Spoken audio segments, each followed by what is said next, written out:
பெருங்கூட்டத்தை நானே எதிர்பார்க்கவில்லை. ஒரு அறிவு திருவிழாவுக்கு இத்தனை பேர் வந்து ஒரு பேச்சரங்கத்துக்கு வந்திருப்பது என்னை பெருமைப்படுத்துகிறது. அதே சமயத்தில் கவலை கொள்ள வைக்கிறது. உங்களினுடைய அன்புக்கும் கேட்க ஆவலாக காத்திருக்கிற உங்களினுடைய காதுகளுக்கு ஏற்ப பேசுவதற்கான அதிகமான பொறுப்புணர்வை உங்கள் அன்பு எனக்கு கொடுத்திருக்கிறது. உங்கள் அத்தனை பேருக்கும் நெஞ்சார்ந்த நன்றிகள். அல்ல, ஓரஞ்சாரத்தில் நின்றுட்டு கேட்குறவங்களுக்கு என்னுடைய இரட்டை வணக்கங்கள். ஆனால் கொஞ்சம் பயமாக இருக்கு அவங்கள பார்த்தா. ஏன் நிற்கிறாங்க? ஒரு வேளை சரியாக இந்த அம்மா பேசினா இருப்போம், இல்லாட்ட அப்படி அப்படியே போயிடுவோன்னு நிற்கிறாங்களா, இல்லை உண்மையிலேயே இடம் இல்லாததால் நிற்கிறார்களா? ஆனால் நின்று கொண்டு கூட கேட்டுக்கொண்டிருக்கின்ற உங்களுக்கு நான் என்ன சொல்லிவிட முடியும்? நெஞ்சத்துக்குள் இருந்து ஒரு எளிய சொல் நன்றி. அதைத்தான் என்னால் சொல்ல முடியும். இங்கே கேட்குதா? பின்னாடிலாம் கேட்குதா? கொஞ்சம் ரைஸ் பண்ணலாம். கொஞ்சம் அந்த ஃபீட்பேக் ரொம்ப இல்லாமல் கொஞ்சம் ரைஸ் பண்ணலாம். அன்பான சொந்தங்களே, வேக வேகமாக காஞ்சிபுரத்துக்கு உள்ளே வந்து இந்த புத்தக கண்காட்சி நடைபெறுகின்ற இந்த அரங்கத்துக்கு வருகின்ற பாதையில் நான் பயணம் செய்த போது எனக்குள்ளே என்னென்னவோ நினைவுகள். கல்கி அவர்களினுடைய சிவகாமியின் சபதம் என்கின்ற நாவலை நீங்கள் நிறைய பேர் கேள்விப்பட்டிருப்பீர்கள், நிறைய பேர் படித்திருப்பீர்கள். சிவகாமியின் சபதம் வந்து பல்லவர்களினுடைய ஆட்சி காலத்தை பற்றிய ஒரு வரலாற்று புதினம். அல்ல, வரலாறும் இருக்கும், கொஞ்சம் கற்பனையும் இருக்கும். இந்த இரண்டும் கலந்த இந்த பொன்னியின் செல்வன் பார்த்தீங்கல்ல, பொன்னியின் செல்வன் எழுதுவதற்கு முன்பு கல்கி அவர்கள் எழுதிய வரலாற்று புதினம் சிவகாமியின் சபதம் தான். கிட்டத்தட்ட முழு கதையுமே காஞ்சிபுரத்தில் தான் நடக்கும். அதனுடைய முதல் காட்சி சிவகாமியின் சபதம் புத்தகத்தை நீங்கள் பிரித்த உடனேயே முதல் காட்சி சிவகாமி என்கின்ற அற்புதமான நடன கலைஞர் பல்லவ மன்னரினுடைய அரசவையிலே நடனம் ஆடுகிறார். அதுதான் முதல் காட்சி. நடனம் ஆடிவிட்டு திரும்பி வர்றா. அவங்க அப்பா ஒரு சிற்பி, அவர்தான் மாமல்லபுரத்திலே அந்த சிற்பக்கலையை மேற்பார்வை பார்க்கிற தலைமை சிற்பி. அவங்க ரெண்டு பேரும் வந்துட்டு இருக்காங்க. ஏதோ ஒரு கோவில் யானைக்கு கொஞ்சம் கோவம். அன்னைக்கு அந்த யானைக்கு மதம் பிடித்து அது கத்திக்கிட்டு ஓடுது. சிவகாமி வந்து கொண்டிருந்த அந்த பல்லக்கை தூக்கி கொண்டு வந்தவர்கள் எல்லாம் பல்லக்கை கீழே வச்சுட்டு ஓடி போயிடுறாங்க. அப்போ யானை இருக்கிறது, சிவகாமி இங்கே இருக்கிறாள். ரெண்டு பேர் தான். யானை ஓடி வருகிறது. காஞ்சிபுரத்துக்கு அன்றைக்கு புதிதாக வந்திருந்த பரஞ்சோதி என்கின்ற ஒரு இளைஞன், யாரோ ஒரு பெண்ணை யானை அவளை துரத்துதுன்னு சொல்லி அவன் கையில் ஒரு வேல் வச்சிருக்கான். அந்த வேலை எடுத்து யானையின் மீது எறிந்தான். மிகச்சரியாக அந்த வேல் போய் யானையினுடைய தோலை, அந்த கடுமையான தோலை தைத்தது. யானை பிளிரி கொண்டு ஓடிவிட்டது. சிவகாமி உயிர் பிழைத்தாள். இதுதான் சிவகாமியின் சபதம் நாவலினுடைய முதல் காட்சி. இப்போ நான் சொன்னது தான். அதில் எனக்கு இதுக்கும் நீங்கள் பேசுகிற தலைப்புக்கும் என்ன சம்பந்தம்னு நீங்கள் கேட்பீங்க. நான் இன்றைக்கு பேச எனக்கு கொடுக்கப்பட்ட தலைப்பு, உடுக்கை இழந்தவன் கை போல ஆங்கே இடுக்கண் களைவதாம் நட்பு என்கின்ற அந்த ரெண்டாவது அடிதான் நான் எடுத்துக்கொண்ட தலைப்பு. இடுக்கண் களைவது நட்பு. இடுக்கண்ணா கஷ்டங்க, துன்பம். உங்களுக்கு ஏதாவது ஒரு துன்பம் வந்தால் யார் அதை சரி செய்வாங்கன்னு நினைக்கிறீங்க? ஒரு பயலும் சரி செய்ய மாட்டான்னு சில பேர் சொல்கிறாங்க. நாமே கஷ்டப்பட்டு முட்டி மோதனுமே தவிர யாரும் உதவ மாட்டாங்க. ஆனால் ஒரு கால் உங்களுக்கு நல்ல நண்பர்கள் இருந்தால் அந்த கஷ்டத்தை வாய் விட்டு சொல்றதுக்காவது ஒரு நட்பு வேணும். அப்படிப்பட்ட நட்பை பெற்றவர்கள் அதிர்ஷ்டசாலிகள், பாக்கியசாலிகள். அப்படி கூட ஒருத்தருமே எனக்கு கிடையாதுன்னு யாராவது சொன்னீங்கன்னா, இட் இஸ் நெவர் லேட். ஒரு நல்ல தோழனை அல்லது தோழியை பெற்றுக்கொள்வதற்கு வயது ஒரு தடையே அல்ல. இப்போ ஃப்ரெண்ட் இல்லைன்னா கூட ஒரு நல்ல ஃப்ரெண்டை நீங்கள் தேடி பிடிச்சிக்கிங்கன்னா வாழ்க்கையை இனிமையாக்குகிற ஒரே ஒரு விஷயம் நட்பு மாத்திரம்தான். அதனால தான் இந்த திருக்குறள் எனக்கு ரொம்ப பிடித்த திருக்குறள்னு ஒரு 50 திருக்குறள் இருக்கு. அதுல எனக்கு மிக மிக பிடித்தது இந்த குறள் தான். வள்ளுவர் எப்படி சொல்றாரு பார்த்தீங்களா? உடுக்கை இழந்தவன் கை போல அங்கே இடுக்கண் களைவது. போட்டுக்கொண்டிருக்கிற உடை, உடுக்கைனா ட்ரெஸ், போட்டுக்கொண்டிருக்கிற உடை கொஞ்சம் நழுவிருச்சுன்னு வைங்களேன், நம்ம என்ன செய்வோம்? நாம் யோசித்து ஆஹா உடை நழுவி விட்டதே என்ன அதுக்கெல்லாம் டைம் கிடையாது. இவ்வளவுலாம் யோசிச்சு நீங்க பிளாகெல்லாம் எழுதிட்டு இருக்க முடியாது. நீங்க என்ன ஏதுன்னு உங்கள் மூளை உணர்வதற்கு முன்பே கை போய் அந்த துணியை பற்றி கொண்டு எப்படி மானத்தை காப்பாற்றுகிறதோ அதே போல உங்களுக்கு ஒரு துன்பம் என்றால் அந்த துன்பம் வந்து விட்டதுன்னு நீங்கள் உணர்ந்து கொள்வதற்கு முன்பே ஓடி சென்று உதவுகிற கைகள் ஒரு நண்பனுடைய கைகள் என்று சொல்லுவதுதான் இந்த திருக்குறள். இடுக்கண் களைவது நட்பு. என் ஃப்ரெண்டை போல யாரு மச்சான்? ஒருத்தர் தான் போறல. நான் எத்தனை இடங்கள்ல நாங்க பார்த்துருக்கோம் தெரியுமா? ஒரு திருமணம் நடக்குங்க, திருமணத்துக்கு முதல்ல உறவுக்காரங்களை தான் கூப்பிடணும். அதுதான் சம்பிரதாயம், சாங்கி. அதுதான் உறவுக்காரங்களை ரொம்ப நல்லவங்க, வணங்கத்தக்கவர்கள். ஆனா எல்லாரும் அப்படின்னு சொல்ல முடியாது. அப்படிதானே? நீங்க பத்திரிக்கையில பேர் போடுறீங்க தானே, அதுல யாரோ ஒரு சித்தப்பா இல்ல ஒரு பெரியப்பா பேரை கொஞ்சம் கம்மியா போட்டுட்டீங்கன்னு வைங்க, என்ன நடக்கும்னு நினைக்கிறீங்க? சொல்லுங்க. அநேகமா கல்யாணம் நடக்காது. அப்புறம் நீங்க அந்த இன்விடேஷன் எடுத்து கூப்பிட போகணும். நீங்களும் உங்க வீட்டுக்காரம்மாவும் போகணும். நீங்க போற போது அவங்களும் அவங்க வீட்டுக்காரம்மாவும் இருக்கிற நேரமா நீங்க போகணும். அதுல ஒருத்தர் இல்லைன்னு வைங்க, திரும்ப போகணும். அப்படி போய் கூப்பிட்டு ஒரு தட்டை வச்சு வரிசையை வச்சு அவர் பாப்பாரா, அன்னைக்கு தான் முக்கியமான வேலை இருக்கு பார்க்குறேன் அப்படிம்பாரு. நீங்கள் அவர் வரணுமேன்னு பக்கு பக்கு பக்குன்னு நீங்கள் காத்திருப்பீங்க. அப்படியே வந்தாலும் ஒரு அம்மா என்கிட்ட சொல்லிச்சு, எங்கள் நாத்தனார் வீட்டு கல்யாணத்துக்கு நான் போனேன், நான் தான் வடை சட்டியில் நின்று அத்தனை பேருக்கு வடையை சுட்டு சுட்டு போட்டேன்னா எனக்கு 300 ரூபாயில் ஒரு புடவை எடுத்து கொடுத்தாளேம்மா இங்கே நாத்தனார். மறக்கவே முடியாதுருச்சு. நான் சொன்னேன், அப்படியாங்க, என்னங்க இப்படி செஞ்சுட்டாங்க உங்கள் நாத்தனார்? கல்யாணம் எப்போ நடந்தது? போன மாதமா? இல்லை போன வருஷமா? அதெல்லாம் இல்லை. எப்போங்க கல்யாணம் நடந்தது? அதாச்சும் 20 வருஷங்க. இந்த படையப்பா படத்தில் நீலாம்பரி கேசட்டை போட்டு போட்டு போட்டு பார்த்துக்கிட்டே இருக்குமே, அது மாதிரி 20 வருஷமா அந்த அம்மா வடைச்சட்டி மறக்கலை, 300 ரூபாய் புடவையும் மறக்கலை. உறவுகளுக்குள்ளே இந்த மாதிரியான சில நெருடல்கள் இருக்கும். உறவுன்றது அப்படித்தான். அதையும் தாண்டி உறவுகளை பேண வேண்டும். ஆனால் அது இருக்கும்.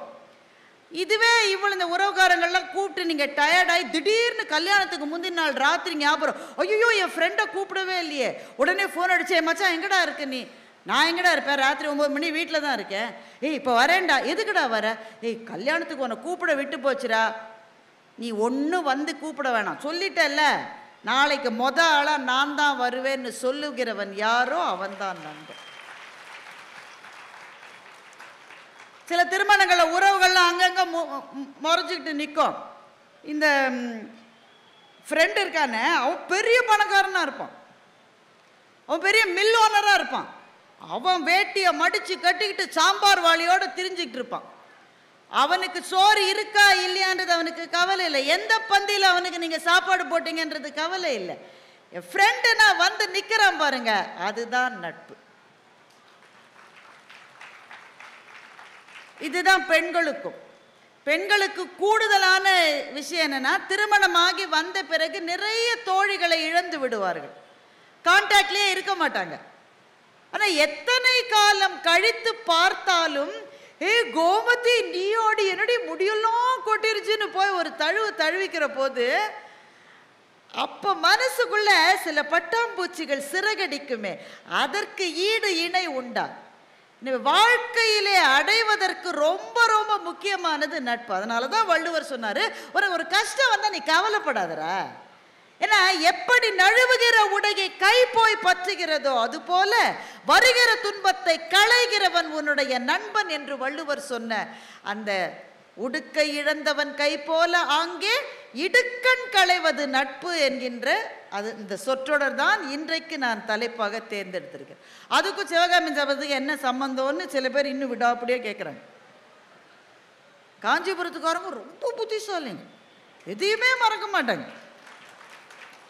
அல்ல வியப்பு ஒன்றும் இல்லை. ஏனென்றால் ஒரு காலகட்டத்தில் இந்தியாவிலே மிகச்சிறந்த கல்வி கற்றுக்கொள்ள வேண்டும்னு யார் நினைத்தாலும் அவர்கள் தேர்ந்தெடுக்கிற முதல் நகரம் காஞ்சிபுரமாகத்தான் இருந்தது.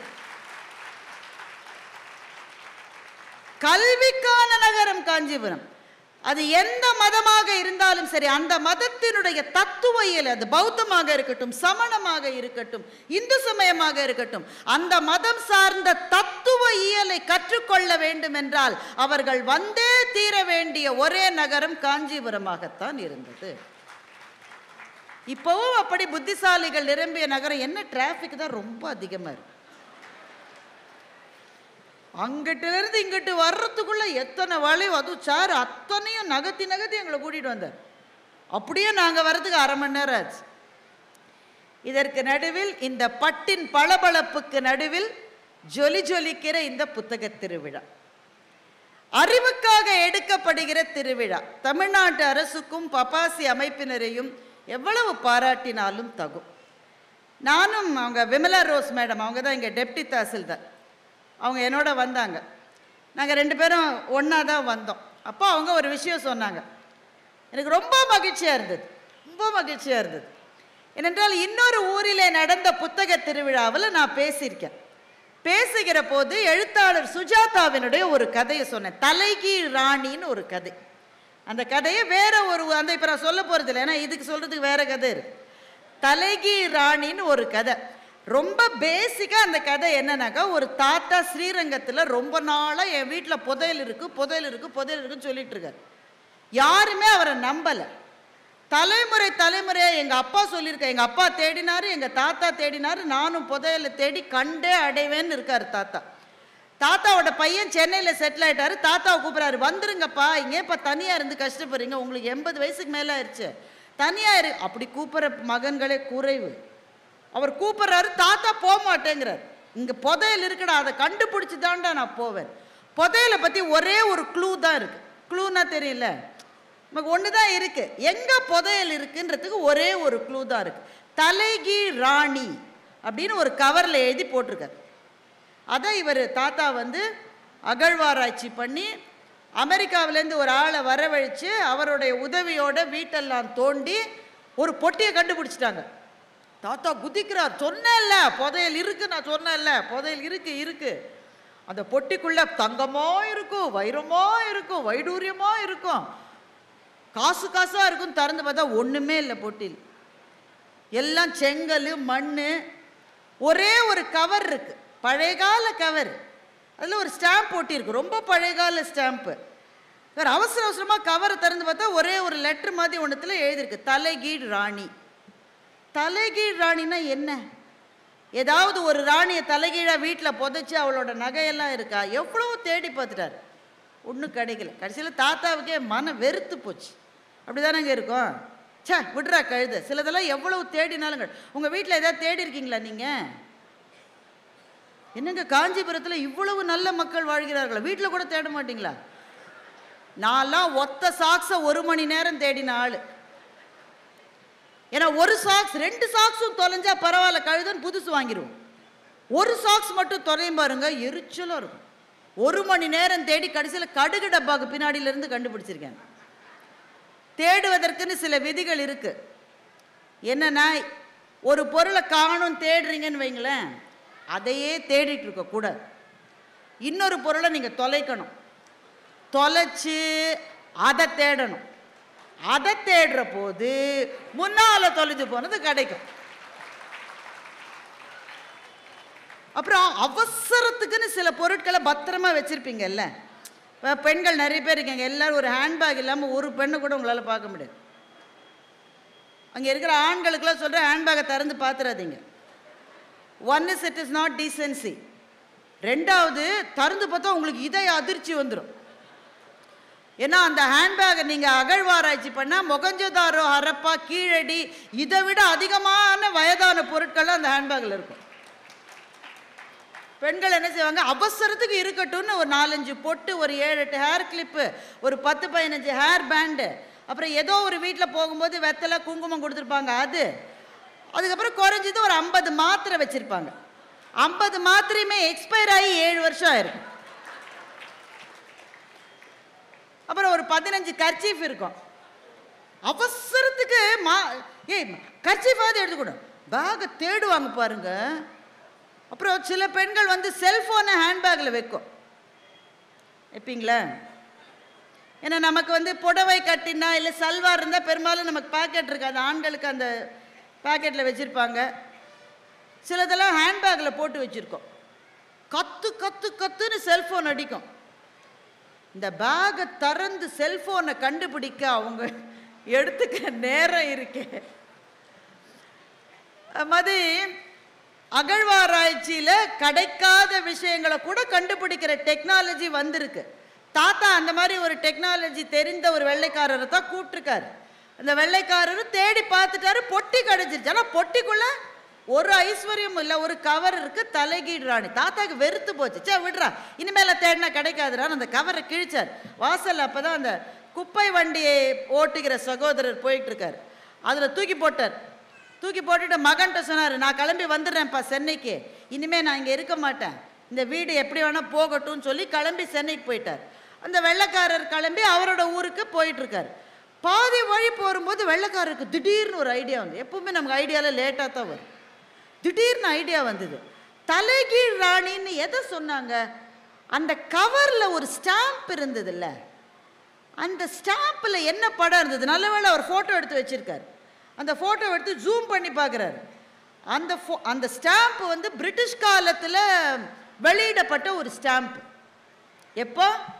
பிரிட்டிஷ்காரர் காலத்தில் அங்கே அப்போ இருந்த எலிசபெத் மகாராணியனுடைய படத்தை ஸ்டாம்பாக ஒட்டியிருக்காங்க. பட் அந்த ஸ்டாம்ப் வந்து it's a wrongly printed stamp. தலைகீழா ராணியோட படத்தை ஸ்டாம்பில் அவங்க பிரிண்ட் பண்ணிட்டாங்க. அதை பிரிண்ட் பண்ண ஆளுங்க அவங்க என்ன தண்டனை கொடுத்தாங்களோ நமக்கு தெரியாது. ஆனால் நான் ஒரு 10 ஸ்டாம்ப் போன உடனே நிறுத்திட்டாங்க. அந்த 10 ஸ்டாம்ப் வந்திருக்குல்ல, அது அந்த கவரில் ஒட்டியிருக்கு. உண்மையிலே ஸ்டாம்ப் கலெக்ட் பண்ணுறவங்களுக்கு தெரியும், இந்த மாதிரி தவறாக அச்சிடப்பட்ட தபால் தலைகளுக்கு என்று ஒரு பெரிய சந்தை இருக்கிறது. இன்னைக்கு அந்த ஸ்டாம்ப் இருந்தால் கோடிக்கணக்கான ரூபாய்க்கு அதை வாங்குவதற்கு ஆட்கள் தயாராக இருக்கிறார்கள். ஸோ இவருடைய புதையல் தங்கம், வைரம், வெள்ளி, காசு கிடையாது, அந்த ஸ்டாம்ப் தான் புதையல். இதை வெள்ளைக்காரர் கண்டுபிடிச்சு தாத்தாக்கு ஃபோன் பண்ணி சொல்றாரு, அந்த குப்பை வண்டியை பிடிங்க என்று சொல்றாரு. குப்பையை எடுத்து செல்கிற சகோதரர்கள் வந்தா பெரும்பாலும் யாரும் அவங்கள ரொம்ப மரியாதை கொடுக்க வேண்டிய வேலையை அவர்கள் செய்கிறார். அவரை போய் குப்பைக்காரன்னு சொல்லுவாங்க. குப்பையை போடுறவன் தான் சாமி குப்பைக்காரன், குப்பையை கிளீன் பண்றவங்க குப்பைக்காரங்க கிடையாது. ஆனா நாம என்ன சொல்லுவோம், குப்பையை கிளீன் பண்றவங்கள குப்பைக்காரர் வந்துட்டாரும்போம். அவருக்கு பெரிய மரியாதையை ரொம்ப யாரும் கொடுக்க மாட்டாங்க. ஆனா இந்த தாத்தாவோட கார் டிரைவர், தாத்தாவுடைய மகன், அந்த வெளிநாட்டு அமெரிக்கர், ஊரே ஒரு குப்பைக்காரரை தேடி போனது அப்படின்னு சொல்லி சுஜாதா கதையை முடிச்சிட்டார். இதோட கதை முடிஞ்சு போச்சு. இந்த கதையை நான் வேறு ஒரு புத்தக கண்காட்சியிலே சொன்னேன். விமலா ரோஸ் சொன்னாங்க, அந்த கதையை நான் கேட்டுட்டு என் பிள்ளைங்க, அவங்களுக்கு சின்ன பிள்ளைங்க இருக்காங்கன்னு நினைக்கிறேன், அவங்க கிட்ட சொன்னேன், இந்த கதை எப்படி முடிந்தால் உனக்கு பிடிக்கும் என்று இவங்க கேட்டாங்க. அதுக்கு அந்த 2 பிள்ளைங்களும் யோசிச்சு சொல்லிச்சான், அந்த குப்பைக்காரர் வந்து ரொம்ப நல்லவர், அவர் வண்டியை நிறுத்தி ஒவ்வொரு பேப்பரா எடுத்து பார்த்து இந்த கவரை கண்டுபிடிச்சிட்டாரு. இந்த கவர் கிழிஞ்சதே தவிர ஸ்டாம்ப் கிழியல, ஸ்டாம்ப் பத்திரமா கிடைச்சிருச்சு. குப்பைக்காரர் அந்த சகோதரர் அதை திருப்பி கொடுத்து விட்டார். தாத்தா அதை விற்று நிறைய காசு வந்தது.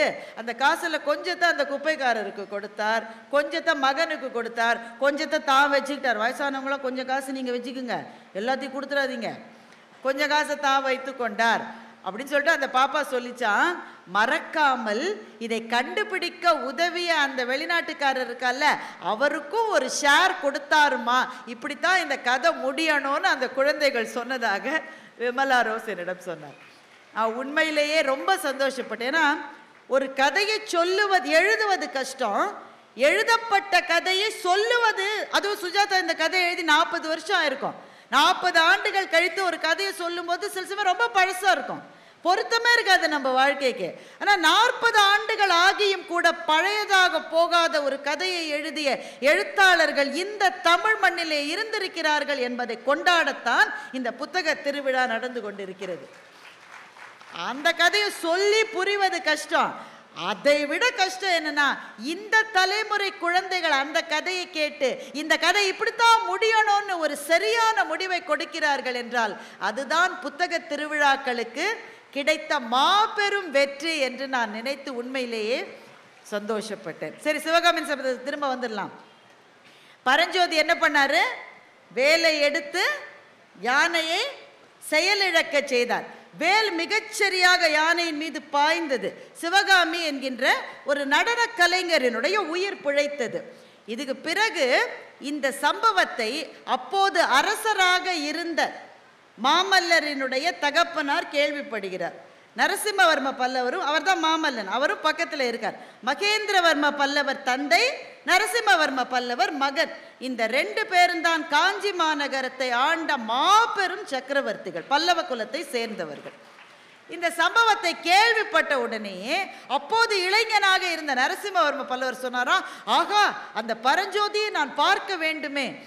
ஒரு சின்ன பையன் ஒரு வேலை எடுத்து ஒரு யானையையே எரிந்திருக்கிறான் என்றால் அவன்தான் என்னுடைய நண்பன் என்று என்னுடைய மனம் சொல்லுகிறது அப்படின்னு தேடி பிடிச்சு பரஞ்சோதியும் நரசிம்மவர்ம பல்லவரான மாமல்லரும் மிகச்சிறந்த நண்பர்களாக இருந்தார்கள். இவர் அரசரானார், இவர் சேனாதிபதியானார். இவங்க 2 பேர் தான் இந்த காஞ்சிபுரத்திலிருந்து படையெடுத்து போய் இந்த காஞ்சிபுரத்தையே அழித்து ஒழித்த புலிகேசியினுடைய செருக்கை அடக்கி வாதாபியை வெற்றி கொண்டு வெற்றியோடு காஞ்சிபுரத்துக்கு திரும்பி வந்த இந்த 2 பேரும் மிகச்சிறந்த நண்பர்கள், ஒருவருக்கொருவர் உதவி செய்தவர்கள் என்பது சிவகாமியின் சபதத்திலிருந்து தெரிகிறது. அந்த பரஞ்சோதி தான் பின்னாளிலே சிறுத்தொண்ட நாயனாராக மாறி இறைவன் கேட்டார் என்பதற்காக பிள்ளைக்கரியை கொடுத்த சிவத்தொண்டராக மாறினார். இப்படி இந்த காஞ்சிபுரத்துக்கு அவ்வளவு வசீகரமான கதைகள் எவ்வளோ இருக்கு. யுவான் சுவாங் காலடி வைத்த மண் இந்த காஞ்சி மாநகரத்தினுடைய மண். இன்னைக்கு எவ்வளோ ஊர்லேருந்து எவ்வளவோ அறிஞர்கள்லாம் வராங்க. ஆனால் முதலாக இந்தியாவை தேடி வந்த மாபெரும் அறிஞரான யுவான் சுவாங் காஞ்சி மாநகருக்கு வர வேண்டும் என்று ஆசைப்பட்டு இங்கே வந்து இங்கே இருக்கிற கல்விச்சாலைகளை எல்லாம் பார்த்துவிட்டு போயிருக்கிறார் என்றால் இந்த காஞ்சிபுரத்தினுடைய சிறப்புக்கு அதைவிட வேறு என்ன மதிப்புரையை நான் கொடுத்து விட முடியும்? ஏன் நட்பு நம்முடைய வாழ்க்கைக்கு தேவை? ஏன் தேவை? நட்பு என்பது 10 விரல்கள் 10 கைகள் ஒரே தட்டில் பசியாறுகிற அற்புதம் தான் நட்பு. அப்படிதானே? உங்களுடைய இளமை பருவம் ஞாபகம் இருக்கா? ஏன்னா நிறைய இளைஞர்கள் இருக்கீங்க, அவங்களுக்கு நல்லா புரியும் நான் சொல்றது. கொஞ்சம் வயசானவங்க இருக்கீங்க, ஆனாலும் எல்லாரும் இளமையாக காட்சி தருகிறீர்கள் காஞ்சிபுரத்து. அந்த காலேஜில் படிக்கிறப்போ, ஸ்கூலில் படிக்கிறப்போ, ஹாஸ்டலில் படிக்கிறப்போ நமக்குள்ள வித்தியாசங்களே இருந்ததில்லை, அப்படித்தானே? ஒரு நண்பனை நமக்கு பிடித்தது என்றால் அவன் என்ன மதம், அவன் என்ன சாதி, அவன் பணக்காரனா, அவன் ஏழையா, நீங்களாம் அந்த இதுவா, நீங்களா, இப்படிலாம் நம்ம கேட்டிருக்கோமா? ஒரு சாப்பாடு என்று வந்தால் 10 கைகள் அந்த தட்டிலிருந்து எடுத்து உண்டு வாழ்ந்த காலம்தான் நம்முடைய கல்லூரி காலமாக இருந்திருக்கிறது. அந்த நேரத்திலே அந்த நட்பு நமக்கு கொடுத்த மகிழ்ச்சி. நண்பன் நமக்காக எந்த அவமானத்தையும் தாங்கிப்பான். அதை பார்த்துருக்கீங்களா நீங்க? நண்பன் நமக்காக எந்த அவமானத்தையும் தாங்கிப்பான். பட்டிமன்றத்தில் என்னோடு எப்போதும் எதிரணியிலே பேசுகிறாரே பட்டிமன்றம் ராஜா, அவர் நல்லவேளை அவர் இன்னைக்கு வரல. அவர் ரொம்ப சுவாரஸ்யமாக அவருடைய வாழ்க்கையில் நடந்த ஒரு விஷயத்தை சொல்லுவார். அவர் ரொம்ப எளிமையான குடும்பத்திலிருந்து, ஒரு கிராமப்புறத்திலிருந்து வந்து இன்றைக்கு பட்டிமன்றங்களை கோலோச்சுகிற ஒரு இடத்துக்கு தன்னுடைய முயற்சியாலும் உழைப்பாலும் தன்னுடைய நகைச்சுவை உணர்வாலும் வந்தவர். ஆனால் ஆரம்ப காலங்களில் கொஞ்சம் கஷ்டமான வாழ்க்கை தான். அவருக்கு திருமணத்துக்கு நாள்லாம் குறிச்சிருக்காங்க. அப்போ இப்போல்லாம் திருமணம்னா என்னென்ன பண்ணுறாங்க? ப்ரீ வெட்டிங் ஃபோட்டோ ஷூட் உங்கள் ஊரில் வந்துருச்சா வரலையா? நீங்கள் வந்துருச்சா? ஒரு தம்பி வந்துருச்சுன்றார், அவரே எடுத்துருப்பார். அநேகமாக கல்யாணத்துக்கு ஃபோட்டோ எடுத்தால் பரவாயில்லைங்க, கல்யாணத்துக்கு முன்னாடி ஃபோட்டோ எடுக்கிறாங்க. அட மக்கா, நீ ஃபோட்டோ எடு, எதுக்கு ட்ரெயின் முன்னாடி போய் எடுக்கிற? அதில் ஒருத்தர், அந்த அம்மா கொஞ்சம் பருமனாக இருக்குங்க, ஒன்றும் தவறு இல்லை, நான் பாடி ஷேமிங்லாம் பண்ணல, ஒவ்வொருத்தரும் ஒவ்வொரு மாதிரி இருப்பாங்க. அந்த அம்மா கொஞ்சம் அப்படி இருக்கு. இந்த ஃபோட்டோகிராஃபர் சும்மா இல்லாமல், தம்பி அவங்கள தூக்குங்கங்குச்சு. எதுக்கு? Pre wedding ஷூட்டுக்கு. அவர் சொன்ன உடனே வீரம் அவருக்கு வந்து தூக்கினார். 2 பேர் இதில் நிற்கிறாங்க, போட்டில் நிற்கிறாங்க. இந்த அம்மாவை தூக்கினோடனே போட்டு கவுந்து பொண்ணு மாப்பிள்ளையை உள்ளே விழுந்து, இவங்க விழுந்த வேகத்தில் கேமராக்காரரையும் பிடிச்சி இழுத்து, அப்புறம் அந்த திருமணம் நடந்ததா இல்லையான்னு எனக்கு தெரியல.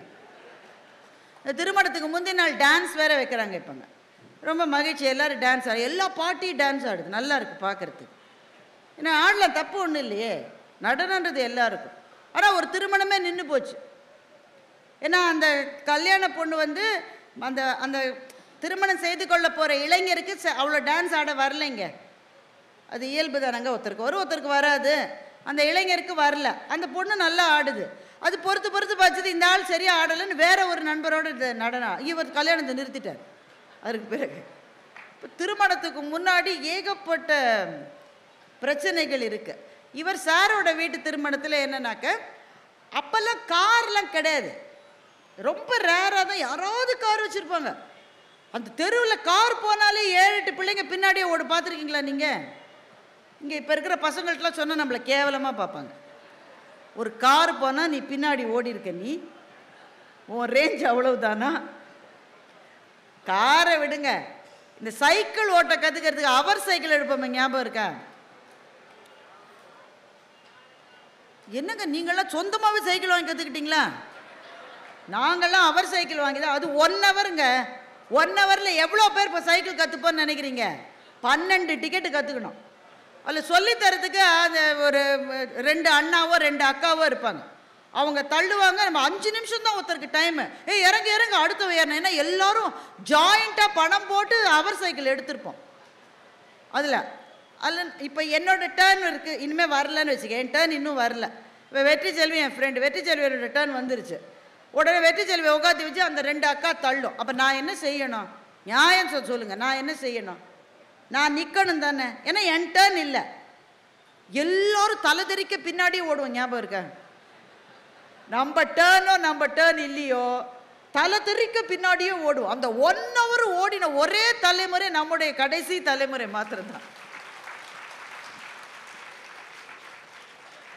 ஸோ சைக்கிளுக்கு பின்னாடியே ஓடின ஆட்கள் நாமனா, காருக்கு பின்னாடி ஓடுறதுல ஒரு அதிசயமும் கிடையாது. இப்போ திருமணத்துக்கு இவர் கார்லாம் ரொம்ப கிடையாது. இவருடைய நண்பர் ஒருத்தர் வசதியானவர், அவர் பேர் அண்ணாமலை. அவருக்கு சொந்தமாக கார் வச்சுருந்தார்.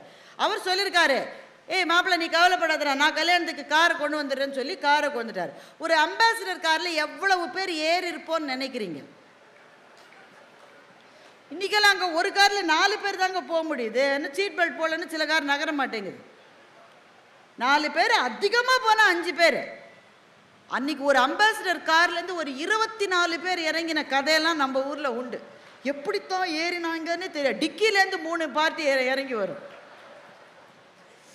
ஏகப்பட்ட பேர் காரில் ஏறி, மாப்பிள்ளைக்கு மட்டும் முதல் சீட். ஏன்னா அவர் அன்றைக்கி மாப்பிள்ளை இல்லை, அதனால அவருக்கு மட்டும் அலுங்காம கார்லேருந்து இறங்கின உடனே அது கார்லேருந்து இறங்கின சந்தோஷத்தில் எல்லாம் மண்டபத்துக்குள்ளே போயிடுச்சு. உடனே இவர் கார் ஓட்டி என்ன செஞ்சுருக்காரு, அவர் காரை நிறுத்திட்டு, அவர் தான் செல்ஃப் டிரைவ். அப்போ அவர் கல்யாண மண்டபத்துக்குள்ளே நுழைஞ்சிருக்காரு. எல்லாம் இறங்கி போயிட்டாங்க. கல்யாணத்துக்கு மாலை பின்னாடி டிக்கியில் இருக்கு, யாருமே எடுக்கலை. எல்லாரும் உள்ளே போன உடனே இவருடைய அப்பா, ராஜா சாருடைய அப்பா, மாலை எங்கடா, மாலை எங்க இப்படி தான் ஒருத்தர் கேட்டுப்போம்ல. நம்ம போய் நம்ம மறந்துட்டோன்னு நம்ம என்ன செய்ய, ஒன்றை தானே கொடுத்தேன், நான் ஒன்றை தானே கொடுத்தேன். இப்படி போய்கிட்டே இருந்துச்சு. கடைசியில் எல்லாரும் கண்டுபிடிச்சாங்க, காருடைய பின் அந்த டிக்கியில் மாலை இருக்குது. உடனே ராஜா சாருடைய அப்பா, யாருடா அந்த டிரைவர், அவனை கூப்பிடு, அறிவு இருக்கா அவனுக்கு, மாலையை கூட எடுக்காம, அவர் தான் கார் ஓனரு. இவங்க அப்பா என்ன நினைச்சிட்டாங்க, ஏதோ வாடகைக்கு கார் பிடிச்சு அவர் கார் ஓட்டின்னு நினைச்சு, எல்லாரும் இறங்கின, நீ மாப்பிள்ளை மாதிரி இறங்கி வந்துடுவா, போய் எடுத்துட்டு வா மாலை.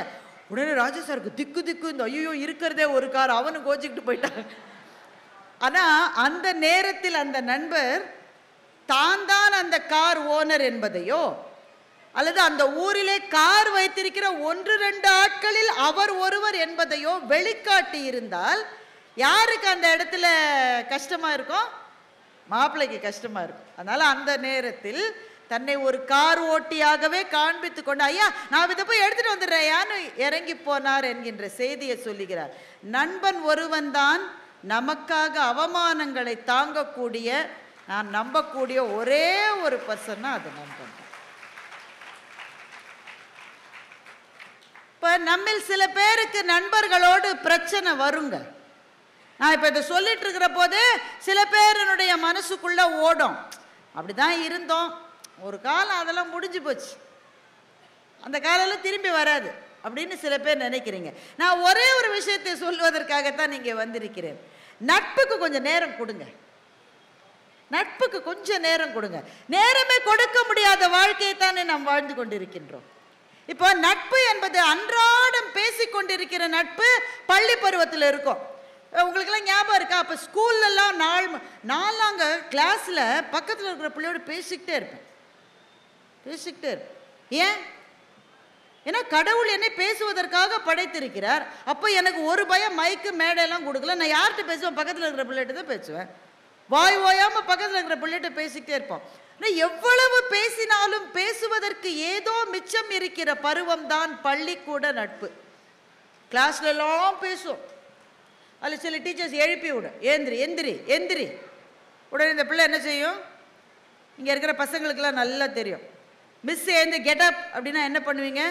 முன்னாடி இருக்கிற பிள்ளையோட தலையோடு சேர்த்து நம்ம தலையை வச்சுக்கிட்டு, உடனே சில மிஸ் அப்பவும் விடாது, எந்திரி ஒன்னத்தான் எந்திரி. உடனே மிஸ் நான் மட்டும் பேசலை மிஸ், இவனும் பேசினா மிஸ். ஒரு நல்ல எண்ணம், 2 பேர் எந்திரிச்சு நில்லுங்கடா, 2 பெஞ்சு மேலே ஏறி அப்பவும் பேசிக்கிட்டு இருக்கோம். அப்புறம் பள்ளி முடிஞ்சு கேட்டை பிடிச்சிக்கிட்டே அது பெண்கள் தான் நிறைய செய்வாங்க. தோழியோடு போய் அந்த பிள்ளையோட வீடு வந்துருச்சுன்னு வைங்களேன், அந்த வீட்டு கேட்டை பிடிச்சிக்கிட்டே நின்று ஃப்ரெண்டோட 1/2 மணி நேரம் பேசுவாங்க. இந்த கால பிள்ளைகள் என்ன செய்யும்னா, இவ்வளவு செஞ்சுட்டு வீட்டுக்கு போய் பேகை கீழே வச்சுட்டு ஃபோனை எடுத்து திரும்ப அதே ஃப்ரெண்டுக்கு ஃபோன் பண்ணும். எவ்வளவு பேசிய பிறகும் பேசுவதற்கு ஏதோ மிச்சம் இருப்பதாக உணர்கிற பருவம் தான் பள்ளிக்கூட அல்லது கல்லூரி நட்பு. ஆனால் கல்லூரி முடிஞ்சாச்சு, வேலைக்கு வந்தாச்சு, வேலையினுடைய அந்த அலைக்கழிப்புகள் இல்லை குடும்பத்தினுடைய பொருளாதாரத்தை உயர்த்துவதற்காக ஓடு ஓடு ஓடு ஓடுன்னு ஓட வேண்டி இருக்கிற ஒரு வாழ்க்கை. இந்த மாதிரி வாழ்க்கையை நம்ம செய்கிற போது சில சமயம் நட்புகளை இழந்துடுறோமோ, நம்ம நட்பை இழந்து விடுகின்றோமோ. நட்பை இழப்பது என்பது ஒரு நண்பனின் மரணத்தை விட நட்பின் மரணம் கொடூரமானது என்பதை தயவு செய்து மறந்து விடாதீர்கள். ஒரு நண்பனின் மரணத்தை கூட நாம் பொறுத்து கொள்ளலாம், ஆனால் நட்பினுடைய மரணத்தை ஏற்றுக்கொள்ளவே முடியாது. அப்போ அதற்கான நேரத்தை கொடுக்க வேண்டும். நட்பு என்பதை இது மட்டும் எனக்கு ஃப்ரெண்டே இல்லைன்னு சொல்கிறவங்களுக்காக இதை நான் சொல்கிறேன். என்னோட கல்லூரியில் படித்த ஒரு மாணவர், ஒரு நண்பர், அவர் இன்ஜினியரிங் காலேஜில் என்னோட படித்தவர், ஜெய் அவரோட பேர். ஒரு 2 வருஷம் 3 வருஷம் முன்னாடி, அது கொரோனாவுக்கு முன்னாடி, ஜெய் எனக்கு ஒரு இமெயில் அனுப்பிச்சிருந்தார். Bharathi, I am writing this email from Chennai international airport. அவர் அமெரிக்காவில் இருக்கார், அவர் அங்கே தான் வேலை செய்கிறார்.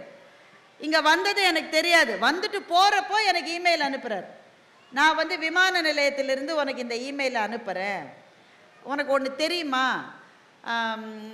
எங்கள் அம்மாவை கொண்டு போய் சென்னைக்கு பக்கத்தில் இருக்கிற ஒரு முதியோர் இல்லத்தில் நான் சேர்த்துட்டு இப்போ தான் அமெரிக்காவுக்கு நான் கிளம்பி போயிட்டுருக்கேன் அப்படின்னு ஆரம்பிக்கிறார் இமெயிலில். எனக்கு தெரியும் உங்கள் குடும்பத்தை பற்றி. இவருடைய அக்கா, இவர் அமெரிக்காவில் இருக்கார், இவர் அக்கா ஆஸ்திரேலியாவில் இருக்குது. அப்பா அம்மா 2 பேரும் சென்னையில் இருந்தாங்க, ஒன்றும் பிரச்சனை இல்லாமல் தான் இருந்தாங்க. ஒரு நாள் அப்பாவினுடைய காலம் முடிந்து விட்டது. இந்த அம்மாவை தனியாக விட முடியல, அந்த அம்மாவுக்கு தனியாக இருந்து பழக்கம் இல்லை. அப்போ யார் கூட்டிகிட்டு போகிறதுன்ற பிரச்சனையில் கடைசியில் முடிவெடுத்து முதியோர்கள் இல்லத்தில் அந்த அம்மாவை சேர்த்துட்டாங்க. சேர்த்துட்டு தான் இவர் எனக்கு இந்த இமெயில் அனுப்புகிறாரு. உனக்கு ஒன்று தெரியுமா பாரதி, நாங்கள் சின்ன பிள்ளையா இருந்தப்போ நானும் எங்கள் அக்காவும் பயங்கரமாக சண்டை போடுவோம். எதுக்குன்னா அம்மா பக்கத்தில் யார் படுத்துக்கிறதுன்னு சண்டை போடுவோம். அது அந்த மாதிரி சண்டை வரும்ல நமக்கு. எங்கள் அம்மா பக்கத்தில் நான் தான் படுத்துப்பேன், அடித்தடி நடக்கும்ல. நானும் எங்கள் அக்காவும் சண்டை போடுவோம், அம்மா பக்கத்தில் யார் படுப்பதுன்னு. இப்போவும் நானும் எங்கள் அக்காவும் சண்டை போடுறோம், அம்மாவை யார் வைத்து கொள்வதுன்னு நாங்கள் 2 பேரும் சண்டை போட்டுட்ருக்கோம். ஏன் நீ வச்சுக்க முடியாதா? அமெரிக்காவில் உன்னோட வீட்டுக்காரம்மா வேலைக்கு போகல, அங்கே வச்சுக்க. சேர்க்க மாட்டா, புரிஞ்சுக்கோ. நீ அக்கா நீ வச்சுக்கோ அக்கா, நீ ஆஸ்திரேலியாவில் தானே இருக்கா, நான் எப்படி வச்சுக்கிறது? எங்கள் மாமியாரே ஏற்கனவே வந்து உட்காந்துருக்கு, அதையே எப்படி கலப்புறதுன்னு தெரியல. நான் அம்மாவையும் சேர்த்து எப்படி? இப்படி பயங்கரமாக போருக்கு பிறகு வேறு வழி இல்லாமல் அந்த அம்மாவை கொண்டு போய் முதியோர் இல்லத்திலே விட்டு இந்த இமெயிலை எழுதுறாரு. இமெயிலில் எழுதும்போதே அவர் சொல்கிறாரு, அவர் ஒரு டாக்ஸி பிடிச்சி ஏர்போர்ட்டுக்கு வந்தாராம். அப்படி தானே செய்வாங்க, ஒரு கால் டாக்ஸியை பிடிச்சி ஏர்போர்ட்டுக்கு வந்தாராம். அப்போ அந்த டாக்ஸி ஓட்டுற ஆள் ஒரு படு சந்தோஷமாக ஓட்டிகிட்டு வந்திருக்காரு. இவருக்கு மனசுக்குள்ளே ஏதோ ஒரு வருத்தம். இவர் அந்த டாக்ஸி டிரைவரை கேட்டிருக்காரு, ப்ரோ, அப்படி தானே சொல்கிறாங்க இப்போ எல்லாரும், ப்ரோ. என்னங்க ப்ரோவே தெரியாமல் இருக்கீங்க? ப்ரோ, இவர் யார்? என் ஃப்ரெண்டு, அவர் டாக்ஸி டிரைவருக்கு, ப்ரோ உங்கள் அம்மா எங்கே இருக்காங்கன்னு கேட்டிருக்காரு. அந்த டாக்ஸி ஏன் என் அம்மா எங்கள் வீட்டில் தான் இருக்குது, எல்லா டிவி சீரியலையும் பார்த்துக்கிட்டு கம்முன்னு வீட்டில் உட்காந்துருக்குன்னு. அப்போ ஜெய் எனக்கு எழுதுறாரு, என்னுடைய இடத்தை அந்த டாக்ஸி டிரைவரின் இடத்தோடு மாற்றிக்கொள்ள வேண்டும் என்று நான் உண்மையிலேயே விரும்பினேன் என்று எழுதுகிறார்.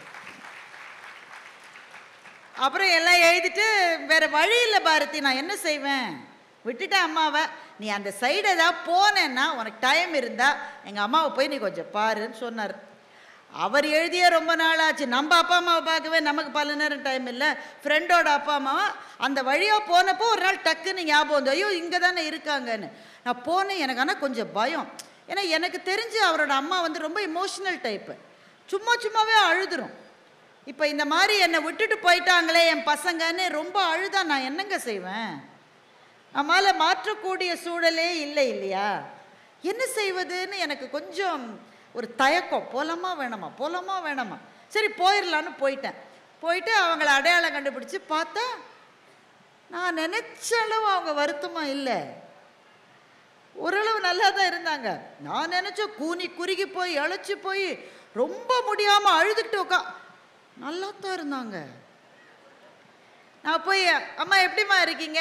நல்லா இருக்கேன், நீ இரு, நீ வந்தால் காட்டணும் என் ஃப்ரெண்டுக்குன்னு என் ஃப்ரெண்டுகிட்ட சொல்லி வச்சுருக்கேன். என் பையனோட தான் படித்தா பாரதி, என்னைக்கா வருவான்னு சொல்லியிருக்கேன். இரு போயிடாத, என் ஃப்ரெண்டை கூட்டிடுவேன். ஃப்ரெண்டை பார்த்தா அதை விட பாட்டி, அந்த பாட்டி அங்கேருந்து வருது. 2 பாட்டி என்கிட்ட சொல்லுது, நாங்கள் 2 பேரும் சேர்ந்து வெண்டைக்காய் செடி போட்டிருக்கோம், அதை பார்க்கவான்னு கூட்டிகிட்டு போகிறது. எனக்கு கண்ணில் கண்ணீர் வந்துருச்சுங்க. உறவுகள் கைவிட்ட பிறகு கூட புதியதாக நட்பு கிடைக்கும் என்றால் நட்பை விட பெரியது இந்த உலகத்தில் எது இருக்கிறது? உறவுகள் கூட கைவிடலாம், அந்த நேரத்தில் கூட புதிதாக ஒரு நட்பை. ஆனால் நான் இங்கே இருக்கிற இளைஞர்களுக்கு சொல்கிறேன், நான் சொல்லுகிற நட்பு நீங்கள் முகத்தோடு முகம் பார்த்து உட்கார்ந்து பேசி பழகி எடுத்துக்கொள்கிற நட்பு. இந்த முகநூல் நட்பை நான் சொல்லவே இல்லை. இப்போ உங்களுக்குலாம் எவ்வளோங்க ஃப்ரெண்ட்ஸ் இருப்பீங்க? முன்வரிசையில் இல்லை, எவ்வளோ ஃப்ரெண்ட்ஸ் இருப்பீங்க உங்களுக்கு? 10 ஃப்ரெண்டு, 20, சில பேர் 40, ஆண்களுக்கு கொஞ்சம் அதிகமாக கூட இருக்கலாம். எனக்கு 30 ஃப்ரெண்ட் இருக்கா. இளைஞர்கள்ட்ட கேட்டு பாருங்க, உனக்கு எவ்வளோ ஃப்ரெண்டு? ஒன்லி 30. உனக்கு 30 ஃப்ரெண்டு தானே? எனக்கு 300 ஃப்ரெண்டு. இன்னொரு பையன் சொல்ல, ஐயா அவனுக்கு 300 ஃப்ரெண்டு தான், எனக்கு 1200 ஃப்ரெண்ட். எப்படிடா வாழ்க்கையில் 1200 பேரை தேடி பிடிச்சி 1200 பேரில் ஒருத்தரை கூட அவன் இது மட்டும் பார்த்ததில்லை. எல்லாம் ஃபேஸ்புக் ஃப்ரெண்டு. இவன் ஒரு பதிவு போட்டால் உடனே ஃப்ரெண்ட்ஸ் எல்லாம் சூப்பர், உடனே ஒரு எமோஜி போட்டுருவாங்க, ஒரு ஹார்ட்டு, ஒரு பூ, எல்லாம் டீலிங். நம்பிடாதீங்க. நீ பதிவு போட்டால் நான் லைக் போடுவேன், நான் பதிவு போட்டால் நீ லைக் போடணும், எல்லாம் டீல் தான். இதெல்லாம் ஒரு ஜாலிக்கு தவிர இதெல்லாம் நட்பு கிடையாது. இதெல்லாம் இடுக்கண் களைகிற நட்பே கிடையாது. இது ஒரு கம்பேனியன், அவ்வளோதான். நட்பு என்பது எப்படி இருக்கணும் தெரியுமா? நீங்கள் போய் பேசாவிட்டாலும் கூட உங்கள் மனது என்ன நினைக்கிறது என்பதை தெரிந்து கொள்வதுதான் ஒரு தோழியின் அல்லது ஒரு தோழனுடைய இதயமாக இருக்க முடியும். நீங்க தினம் பேச முடியாது. பெண்களுக்கு டைமே கிடையாது. சின்ன சின்ன பிள்ளைய வச்சிருக்காங்க வீட்டில். ஆண்களுக்கு அதே மாதிரி தான் ஓடிட்டே இருக்கும். எங்க டைம் இருக்கு நமக்கு? 10 வருஷம் கழிச்சு பார்த்தா கூட என் ஃப்ரெண்டு எப்படி நினைப்பான்னு உங்களுடைய இதயம் சொல்லும் என்றால் அதுதான் உண்மையான நட்பு. தமிழ் இலக்கியம் இப்படிப்பட்ட ஒரு நட்பை, கால காலங்களுக்கு வாழுகிற ஒரு நட்பை நமக்கு சொல்லி இருக்கிறது. கோப்பெருஞ்சோழன் பிசிராந்தையாரனுடைய நட்பை தமிழ் இலக்கியம் நமக்கு சொல்லுகிறது. கோப்பெருஞ்சோழன் இருப்பது சோழ நாட்டு, அப்படித்தானே இருக்க முடியும். பிசிராந்தையார் வாழ்வது பாண்டிய நாட்டு. இப்ப மாதிரியா நம்ம வீடியோ கால் பண்றோம், ஸ்கைப் கால் பண்றோம், மெசேஜ் அனுப்புறோம், வாட்ஸ்அப் அப்படிலாம் கிடையாதுங்களே. ஒருவரை ஒருவர் சந்தித்ததே கிடையாது. ஆனால் கோப்பெருஞ்சோழனை பற்றி பிசிராந்தையார் கேள்விப்பட்டிருக்கிறார். பிசிராந்தையாரை பற்றி கோப்பெருஞ்சோழன் கேள்விப்பட்டு, அவர் ஒரு புலவர். அந்த புலவரை மன்னன் கேள்விப்பட்டிருக்கிறார், மன்னனை பற்றி புலவர் கேள்விப்பட்டிருக்கிறார். இந்த 2 பேரினுடைய மனக்கருத்துக்களும் ஒத்ததாக இருந்ததாக உணர்ந்து ஒருவரை ஒருவர் நண்பன் என்று நினைத்து கொண்டிருக்கிறார்கள். என்னைக்காவது பார்க்கணும் சொல்றாங்களே தவிர பார்ப்பதற்கு வாய்ப்பே இல்லை. ஒருவேளை சோழ நாட்டுக்கும் பாண்டிய நாட்டுக்கும் பிரச்சனை கூட இருந்திருக்கலாம். ஒரு நாட்டில் இன்னொரு நாட்டுக்கு போக முடியாதபடி கூட இருந்திருக்கலாம். கோப்பெருஞ்சோழனுக்கு வயசாகிட்டே போகுது, பிசிராந்தையாருக்கும் வயசாகிட்டே போகுது. பிசிராந்தையாரை பத்தி ஒருத்தர் கேட்டாரா, அது எப்படி உங்களுக்கு வயசாகிட்டே போகுது, ஒரு முடி கூட நரைக்கல? நான் உபயோகிப்போது எப்போதும் காட்ரேஜ் ஹேர் டைன்னு அவர் சொல்லல. அவர் என்ன சொன்னார்னா, எனக்கு ஏன் முடி நரைக்கலைன்னா என் மனைவி நல்ல மனைவி, மக்கள் நல்ல மக்கள், என் பணியாட்கள் எல்லாம் நல்ல பணியாட்கள், என் மன்னன் நல்ல மன்னன், நாடு நல்ல நாடு, அப்படிலாம் இருந்தால் முடி நரைக்காதான். இப்போ நமக்கெல்லாம் முடி நரைக்கிறதுக்கு என்ன காரணம்னு அவங்கவுங்க யோசிச்சுக்கோங்க. பிசிராந்தையாருக்கும் வயதாகிறது, கோப்பெருஞ்சோழனுக்கும் வயதாகிறது. கோப்பெருஞ்சோழனுக்கு வயதான பிறகு அவனுடைய மைந்தர்களுக்கு ஒரு பெரிய பிரச்சனை. என்னைக்காவது அப்பா அவருக்கு வயதாகிவிட்டது, எங்களை கூப்பிட்டு நீ இனிமேல் மன்னனாயிருன்னு சொல்லுவான்னு பார்த்தா சொல்லவே மாட்டேங்கிறாரு அப்படின்னு பிள்ளைகள் எல்லாம் தகப்பனுக்கு எதிராக கலகம் செய்கிறார்கள். கோப்பெருஞ்சோழனுக்கு நெஞ்சம் விட்டு போய்விட்டது. பிள்ளைகள் எப்படி பண்ணா அப்பா அம்மா மனசு எப்படிங்க இருக்கும்? அதுக்கு ஒரு கதை சொல்லிடலாமா? எழுத்தாளர் சுஜாதாவினுடைய கதை. அண்ணன் தம்பி 2 பேரும் அம்மாவை வச்சுட்டு இருக்காங்க மாற்றி மாற்றி. அண்ணன் வீட்டில் 6 மாதம் இருக்கணும், தம்பி வீட்டில் 6 மாதம் இருக்கணும். இதுதான் டீல். அண்ணன் டெல்லியில் இருக்காரு, தம்பி சென்னையில் இருக்கார். 6 மாதம் முடிஞ்சு அந்த நாள் தம்பி மனைவி 1 வாரமாகவே ஞாபகப்படுத்திக்கிட்டே இருக்கா. உங்கள் அண்ணனுக்கு மெசேஜ் அனுப்பிச்சிட்டிங்களா? எப்போ கூட்டிகிட்டு போகிறாரா அவங்க அம்மாவை?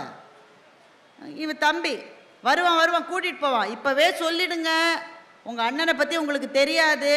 பேசிக்கிட்டே இருக்கும்போது அண்ணன் SMS அனுப்பிச்சிடுறாரு, என்னை டெப்டேஷனுக்கு ஃப்ரான்ஸுக்கு அனுப்ப போகிறாங்க, அதனால் நீ கூடுதலாக ஒரு 6 மாதம் வச்சுக்கோ, அதுக்கு பிறகு நான் மொத்தமாக 1 வருஷம் வச்சுக்கிறேன்.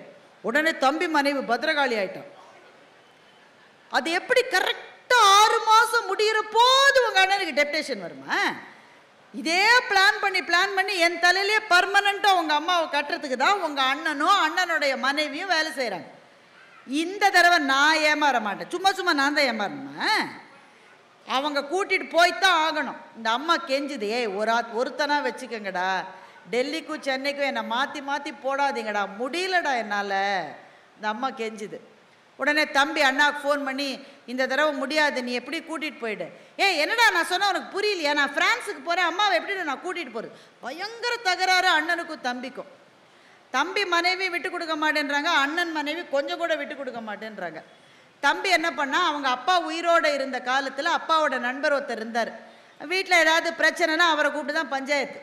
அவரை கூப்பிட்றான், நீங்களே ஒரு வழி சொல்லுங்கள் அங்கிள், நான் என்ன செய்யறதுன்னு. அவர் வந்தார், சொன்னார், இதை பாருப்பா, இனிமேல் நீயா உங்கள் அண்ணனா இந்த பிரச்சனையே கிடையாது. எப்படி அங்கிள் சொல்கிறீங்க? உங்கள் அப்பா காலத்தில் அவருக்கு வர வேண்டிய ஒரு சொத்து அது லிட்டிகேஷனில் இருந்தது, கோர்ட்டில் கேஸாக இருந்தது. உங்கள் அப்பாவே தவறி போயிட்டாரு. இப்போ தான் நேற்றுக்கு தான் கோர்ட்டில் தீர்ப்பு வந்திருக்கு. உங்கள் அப்பா சைடுக்கு தான் தீர்ப்பாக இருக்கு. வீடு நல்ல சென்னையில் அண்ணா நகரில் ஒரு ப்ராப்பர்ட்டி, விலை 10 கோடி. எவ்வளவு? 10 கோடி. இப்போ உங்கள் அப்பா உயிரோட இல்லை, ஆனால் உங்கள் அப்பாவுடைய லீகல் ஹேர் உங்கள் அம்மா தான். அதனால் அந்த ப்ராப்பர்ட்டி உங்கள் அம்மாவுக்கு தான் வரும்.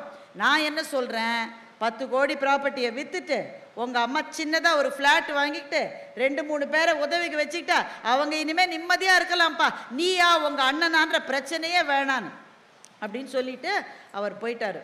உடனே தம்பி அவசர அவசரமாக ஃபோன் எவ்வளோ உபயோகமாக இருக்குது பார்த்தீங்களா, அவசர அவசரமாக ஃபோனை எடுத்து அண்ணாவுக்கு மெசேஜ் அனுப்புகிறாரு. நான் யோசித்து பார்த்தேன், அண்ணா தாயிற் சிறந்தது ஒரு கோவிலும் இல்லை, அம்மாவை விட பெரிய தெய்வம் உலகத்தில் இருக்கிறதா? அதனால் இனிமே பெர்மனண்டா அம்மா என் வீட்டிலேயே இருக்கலாம் என்று நான் முடிவு செய்து விட்டேன்னு டைப் பண்ணிட்டு சென்ட் போடுறதுக்குள்ள டிங்குன்னு அங்கே அந்த மெசேஜ் வந்துருக்கு. இந்த அங்கிள் போற அங்கிள் சும்மா போகாம அண்ணனுக்கு ஃபோன் பண்ணி சொல்லியிருக்கு. இவன் அனுப்புறதுக்குள்ள அண்ணன் அனுப்பிச்சிட்டான், my deputation is cancel, coming to Chennai to pick up அம்மா. இந்த கதையை படிக்கும்போது நமக்கு சிரிப்பு வருது, ஆனால் சிரித்து முடித்த பிறகு கண்ணீர் வருது இல்லை? உறவுகள் எப்படி ஆயிடுச்சு பார்த்தீங்களா, உறவுகளினுடைய நிலைமை இது. இந்த காலத்திலே தான் இப்படி இருக்குன்னு சில பேர் சொல்றாங்க. முற்காலத்தில் எல்லாம் அப்பா அம்மாவை கும்பிட்டு கொண்டே வாழ்ந்தார்கள். கோப்பெருஞ்சோழன் பிசிராந்தையார் கதையை கேட்டாதான் தெரியுது அந்த காலத்தில் இப்படியே தான் இருந்திருக்காங்க. அந்த மகன்கள் தன்னுடைய தகப்பனை நிம்மதியாக ஆட்சி செய்ய விடவில்லை. கோப்பெருஞ்சோழன் மனம் வெறுத்து ஒரு முடிவுக்கு வந்தான், வடக்கிருந்து உயிர் துறப்பது என்ற முடிவுக்கு வந்தான். அந்த காலத்தில் அப்படி ஒரு முறை இருந்தது. வடக்கு நோக்கி உட்கார்ந்து சாப்பிடாமல் இருந்து உடம்பிலிருந்து உயிரை வெளியேற்றுவதுதான் வடக்கிருந்து உயிர் துறப்பு. அதற்கு பெரிய மன உறுதி வேண்டும். நம்முடைய காலத்திலே அப்படி எவ்வளவு கதைகளை நாம் கேட்டிருக்கின்றோம். நான் முதலில் பள்ளிக்கூடத்திலே படிக்கிற மாணவியாக இருந்த போது நான் கேள்விப்பட்டது திலீபனுடைய உண்ணாவிரதத்தை பற்றி. இளைஞன் அவன் அப்படித்தான் செஞ்சான். நம்முடைய நாட்டுக்கு தேசப்பிதா மகாத்மா காந்தி 21 நாள் வரை உண்ணாவிரதம் இருந்திருக்கிறார். அந்த காலத்தில் அது ஒரு முறை. இனிமேல் வாழுவதற்கு எதுவுமே பொருள் இல்லை என்ற நிலைமை வந்துவிட்டால் வடக்கு நோக்கி உட்கார்ந்து உண்ணாவிரதம் இருக்கணும். உண்ணாவிரதத்தில் இன்னொரு கண்டிஷன் தெரியுமா உங்களுக்கு? உண்ணாவிரதம் இருக்கிற போதே மௌன விரதமும் இருக்கணும், பேசக்கூடாது. ஊரெல்லாம் தூத்தி எல்லாரையும் திட்டி வாரிக்கிட்டு நீ உண்ணாவிரதம் இருந்தேன்னு இல்லாத என்ன. சில பேர்லாம் மௌன விரதம் இருப்பாங்க, பார்த்துருக்கீங்களா இல்லையா? மௌன விரதம் இருக்கும்போது எழுதி திட்டுவாங்க. அதுதான் அப்போ மௌன விரதம் இருக்கிற அன்னைக்கு தான் மருமகள் சொல்லு இல்லாத சாடையெல்லாம் பேசும். இந்த அம்மா பதில் சொல்லக்கூடாது அப்படின்னா சும்மா தானே இருக்கணும். அப்பவும் மனசு விடாது, வேகமாக எழுதி திட்டு. நீ மட்டும் ரொம்ப யோகியமா, உங்கள் அம்மா யோகியமா, உன் குடும்பம் யோகியமா, நீ மௌன விரதம் இருப்பது என்பது அது அல்ல. மௌன விரதம் இருந்தால் மனதுக்குள்ளே கூட வார்த்தைகள் இல்லாமல் இருக்கணும், அதுதான் மௌன விரதம். வடக்கிருந்து உயிர் துறக்கிற முடிவை சோழன் எடுத்து அதற்கான ஏற்பாடெல்லாம் பண்ணிட்டாங்க. அப்போ சோழன் சாடையிலே சொல்லுகிறான், பக்கத்தில் இன்னொரு இடத்தை ஏற்பாடு செய்து சொல்கிறான். உடனே பிள்ளைங்கள்லாம் பயந்துட்டாங்க, ஐயோ நம்ம யாராவது அப்போ கூட்டிகிட்டு போயிட போகிறோம், நாங்கள்லாம் வரல சாமி. அவர் இல்லைன்றார், ஒருத்தர் வருவாருன்றார். யார் வருவார்? எல்லாரும் பேசிக்கிறாங்க, யாருக்குமே புரியல. உயிர் துறக்க போகிற ஒருத்தனோடு சேர்ந்து உயிரை விடுவதற்கு யார் வருவார்கள்? யாராவது வருவாங்களா?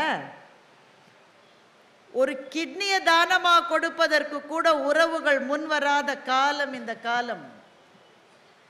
அப்போ யாருக்காக இவர் இன்னொரு இடத்த கொடுக்க சொல்லியிருக்காருன்னு புரியவே இல்லை. ஆனால் அந்த இடம் அப்படியே எல்லாரும் ப்ரிப்பேர் பண்ணி வச்சிருக்காங்க. ஒரு லெட்டர் கிடையாது, ஒரு ஃபோன் கிடையாது, எந்த தொடர்பும் கிடையாது. ஆனால் தன்னுடைய நண்பன் உயிர் விடுகிற முடிவை எடுத்து விட்டான் என்பதை உள்ளுணர்வால் உணர்ந்து கொண்டு பிசிராந்தையாரும் அவனோடு சேர்ந்து கொள்வதற்காக பாண்டிய நாட்டிலிருந்து வந்தார். அவருக்கு எப்படி தெரிந்தது? ஒரு தகவலும் இல்லாத காலகட்டம். ஆனால் மனசு சொல்லும். அந்த உள்ளுணர்வுக்கு செவி சாய்த்து தன் நண்பன் வடக்கிருந்த இடத்துக்கு வந்து பிசிராந்தையார் சேர்ந்தார். ஆனால் என்ன ஒரு ஐரணி பாருங்க, இதுவரை அவர்கள் ஒருவர் பார்த்து பேசிக்கொண்டதே இல்லை. இனிமேலும் அவர்களால் பேசிக்கொள்ள முடியாது. ஏனென்றால் மௌன விரதம் இருப்பது தான் உண்ணா நோன்புக்கான அழகு. ஒருவர் பார்த்து கொண்டார்கள். பார்வைகள் இரண்டும் ஒன்றை ஒன்று தழுவின, ஒன்றை ஒன்று ஸ்பரிசித்தன. நண்பா நீ வந்து விட்டாயா என்று கோப்பெருஞ்சோழனுடைய இதயம் கேட்டது. நண்பனே நான் வராமல் இருப்பேனா என்று பிசிராந்தையாரனுடைய உள்ளம் சொன்னது. அவரும் பக்கத்தில் உட்கார்ந்தார். இருவரும் வடக்கிருந்து இருவர் உயிரும் ஒருங்கே பிரிந்து போனது என்ற காட்சியை தமிழ் இலக்கியம் நமக்காக கொடுத்திருக்கின்றது. நண்பர் அப்படி உயிரை கொடுப்பான்னா கொடுப்பான். நட்பு என்பது பாரதி எழுதுகிறார், கண்ணன் என் நண்பன் என்று எழுதுகின்றார். கண்ணனை தாயாக, தந்தையாக, காதலனாக, காதலியாக, வேலைக்காரனாக, அரசனாக, ஆண்டானாக, அடிமையாக எல்லாம் எழுதிய பாரதி முதலில் எழுதியது கண்ணன் என் நண்பன் என்று தான் எழுதுகின்றார். அல்ல, ரொம்ப அழகான ஒருவர், எனக்கு ரொம்ப ரொம்ப பிடித்தவர். என் நண்பன் எப்படிப்பட்டவன் தெரியுமா? உள்ளத்திலே கர்வம் கொண்டொரு வார்த்தை சொன்னால் ஓங்கி அடித்திடுவான்னு பாரதி எழுதுகிறார். ஒரு நண்பன் என்கிறவன் கூட கூட சிரித்து ஒன்னா சைட் அடிச்சு ஒரே பெண்ணை கவர் பண்றதுக்கு ட்ரை பண்றவன் பேர்லாம் நண்பன் இல்லை, அவன்லாம் எனிமி. யார் உண்மையான நண்பன் என்றால், நீ தவறு செய்கிறவதே மாப்பிள்ளை சரியில்லை, செய்யாத, இது சரி வராதுன்னு யார் சொல்லுகிறானோ அவன் தான் நண்பன். இப்போ நம்மளுடைய இளம் பெண்களும் இளைஞர்களும் முறையில்லாத காதலுக்கு சில சமயம் போயிடும். நம்ம பிள்ளைங்க நல்லவங்க, பெரும்பாலும் செய்ய மாட்டாங்க, 1-2 அப்படி செஞ்சிருது தானே. அதை தூண்டி விட்டவன் யாருன்னா ஃப்ரெண்டாக தான் இருப்பான். இவன் பாட்டுக்கு செவனேன்னு இருப்பான். அவன் சொல்லுவான், ஏய் மச்சான் உன்னை தாண்டா பார்க்குது அது. இவன் உடனே சொல்லுவான், ஏய் அப்படிலாம் இல்லைடா, அது எல்லாரையும் பார்த்து அப்படி தான் சிரிக்குது. இல்லைடா, உன்னை பார்த்து சிரிக்கும் போது மட்டும் ஸ்பெஷலாக சிரிக்குதுடா. இப்படித்தான் ஆரம்பிக்கும். அவங்க 2 பேரும் ஒன்றும் செஞ்சிருக்க மாட்டா, சுற்றி இருக்கிறவ எல்லாம் சேர்த்து கிளப்பி விட்டு இப்படித்தான் பெரும்பாலான பொருந்தா காதல்களினுடைய துவக்கம் என்பது. ஆனால் உண்மையான ஃப்ரெண்ட் என்ன செய்வான் தெரியுமா? ஏய் என்ன நீ 2 நாளாக கிளாஸுக்கு ஒழுங்காக வருதில்ல, 2 நாளாக எங்கேயோ போகிற, திரும்பி வர மாட்டேங்கிற, என்னடா? இல்லைடா, அந்த பொண்ணும் நானும். உங்கள் அப்பா யாரும் ஞாபகம் இருக்கா? காஞ்சிபுரத்தில் லேண்டை விற்று ஒன்றை படிக்க வச்சிட்ருக்காரு, ஞாபகம் இருக்கா என்று எவன் சொல்லி அவனுடைய நிலையை அவனுக்கு ஞாபகப்படுத்துகிறானோ அவன்தான் உண்மையான நண்பன். அது பாரதி எழுதுகிறார், உள்ளத்தே கர்வம் கொண்டொரு வார்த்தை சொன்னால் ஓங்கி அடித்திடுவான், பள்ளத்திலே அழுகும் கெட்ட பாசையை போல அருள் வெள்ளத்தினால் ஏற்றி என் நெஞ்சுக்குள்ளே அவன் அன்பை கொண்டு தருவான் என்று பாரதி சொல்லுகிறார். மழைக்கு குடை, பசி நேரத்து உணவு, வாழ்வினுக்கு எங்கள் கண்ணன். நண்பன் எப்படி தெரியுமா? மழைக்கு குடை. வீட்டில் கொடை இருக்குங்க. அப்போ காஞ்சிபுரத்துலையும் சென்னையிலையும் அடிக்கிற வெயிலுக்கு நாம கொடை எங்க இருக்குன்னு எந்த வீட்லையும் சத்தியமா கண்டுபிடிக்க முடியாது. ஒரு நாள் மழை வரும் பாருங்க, அதுவும் எங்க ஊர்லலாம் வந்தா டிசம்பர் மாசம்னா எங்களுக்கு மழை மாசம் தான். இப்போ நாங்கள்லாம் 3வது மாடி 4வது மாடியில இருந்தால் சந்தோஷமா இருப்போம். கிரவுண்ட் ஃப்ளோர்ல இருந்தால் சென்னையில் என்ன நடக்கும்னு தெரியுமா உங்களுக்கு? லேசா வானம் இருட்டுச்சுன்னு வைங்க, இன்னும் மழைலாம் வரல, நல்லா கவனிங்க நான் சொல்றத. லேசா வானம் மேகம் இருட்டுச்சுன்னு வைங்க, சென்னைக்காரங்க என்ன செய்வாங்கன்னு யாருக்கா தெரியுமா? உடனே காரை கொண்டு போய் மேம்பாலத்தில் நிறுத்திடுவாங்க. எங்க ஊர்ல எதுக்கு மேம்பாலம் நினைக்கிறீங்க? கார் பார்க்கிங்க்கு. எங்களை விட பெரிய சயின்டிஸ்ட் நீங்க எங்கேயுமே உலகத்தில் பார்த்துருக்க முடியாது. கிரவுண்ட் ஃப்ளோர்ல அவ இருந்தா பக்கு பக்குங்க. இந்த மாதிரி மழை வந்த பிறகுதான் கொடையை தேட ஆரம்பிப்போம், அப்படித்தானே? மழை கொட்டிட்டு இருக்கோம், ஏய் எங்கப்பா இருந்தது கொடை? ஒரு மஞ்சள் கொடை, அந்த கருப்பு கொடை எங்க தேடி பாரு, எவ்வளவு தேடினாலும் கிடைக்காது. கடைசியில் அந்த வீட்டுக்காரமா, எப்பவுமே எது தொலைஞ்சு போனாலும் வீட்டில் யாரை கண்டுபிடிச்சு கொடுப்பாங்க? அம்மா தான் கண்டுபிடிச்சுப்பாங்க. சின்ன பசங்களை கேளுங்க, அம்மா என்னோட பச்சை சூரிதாரை காணோம், உன்னோட அலமாரியில் 2வது ஷெல்ஃபில் வலது பக்கம் இருக்குன்னு அந்த அம்மா சொல்லும். 5 நிமிஷத்தில் இல்லவே இல்லை.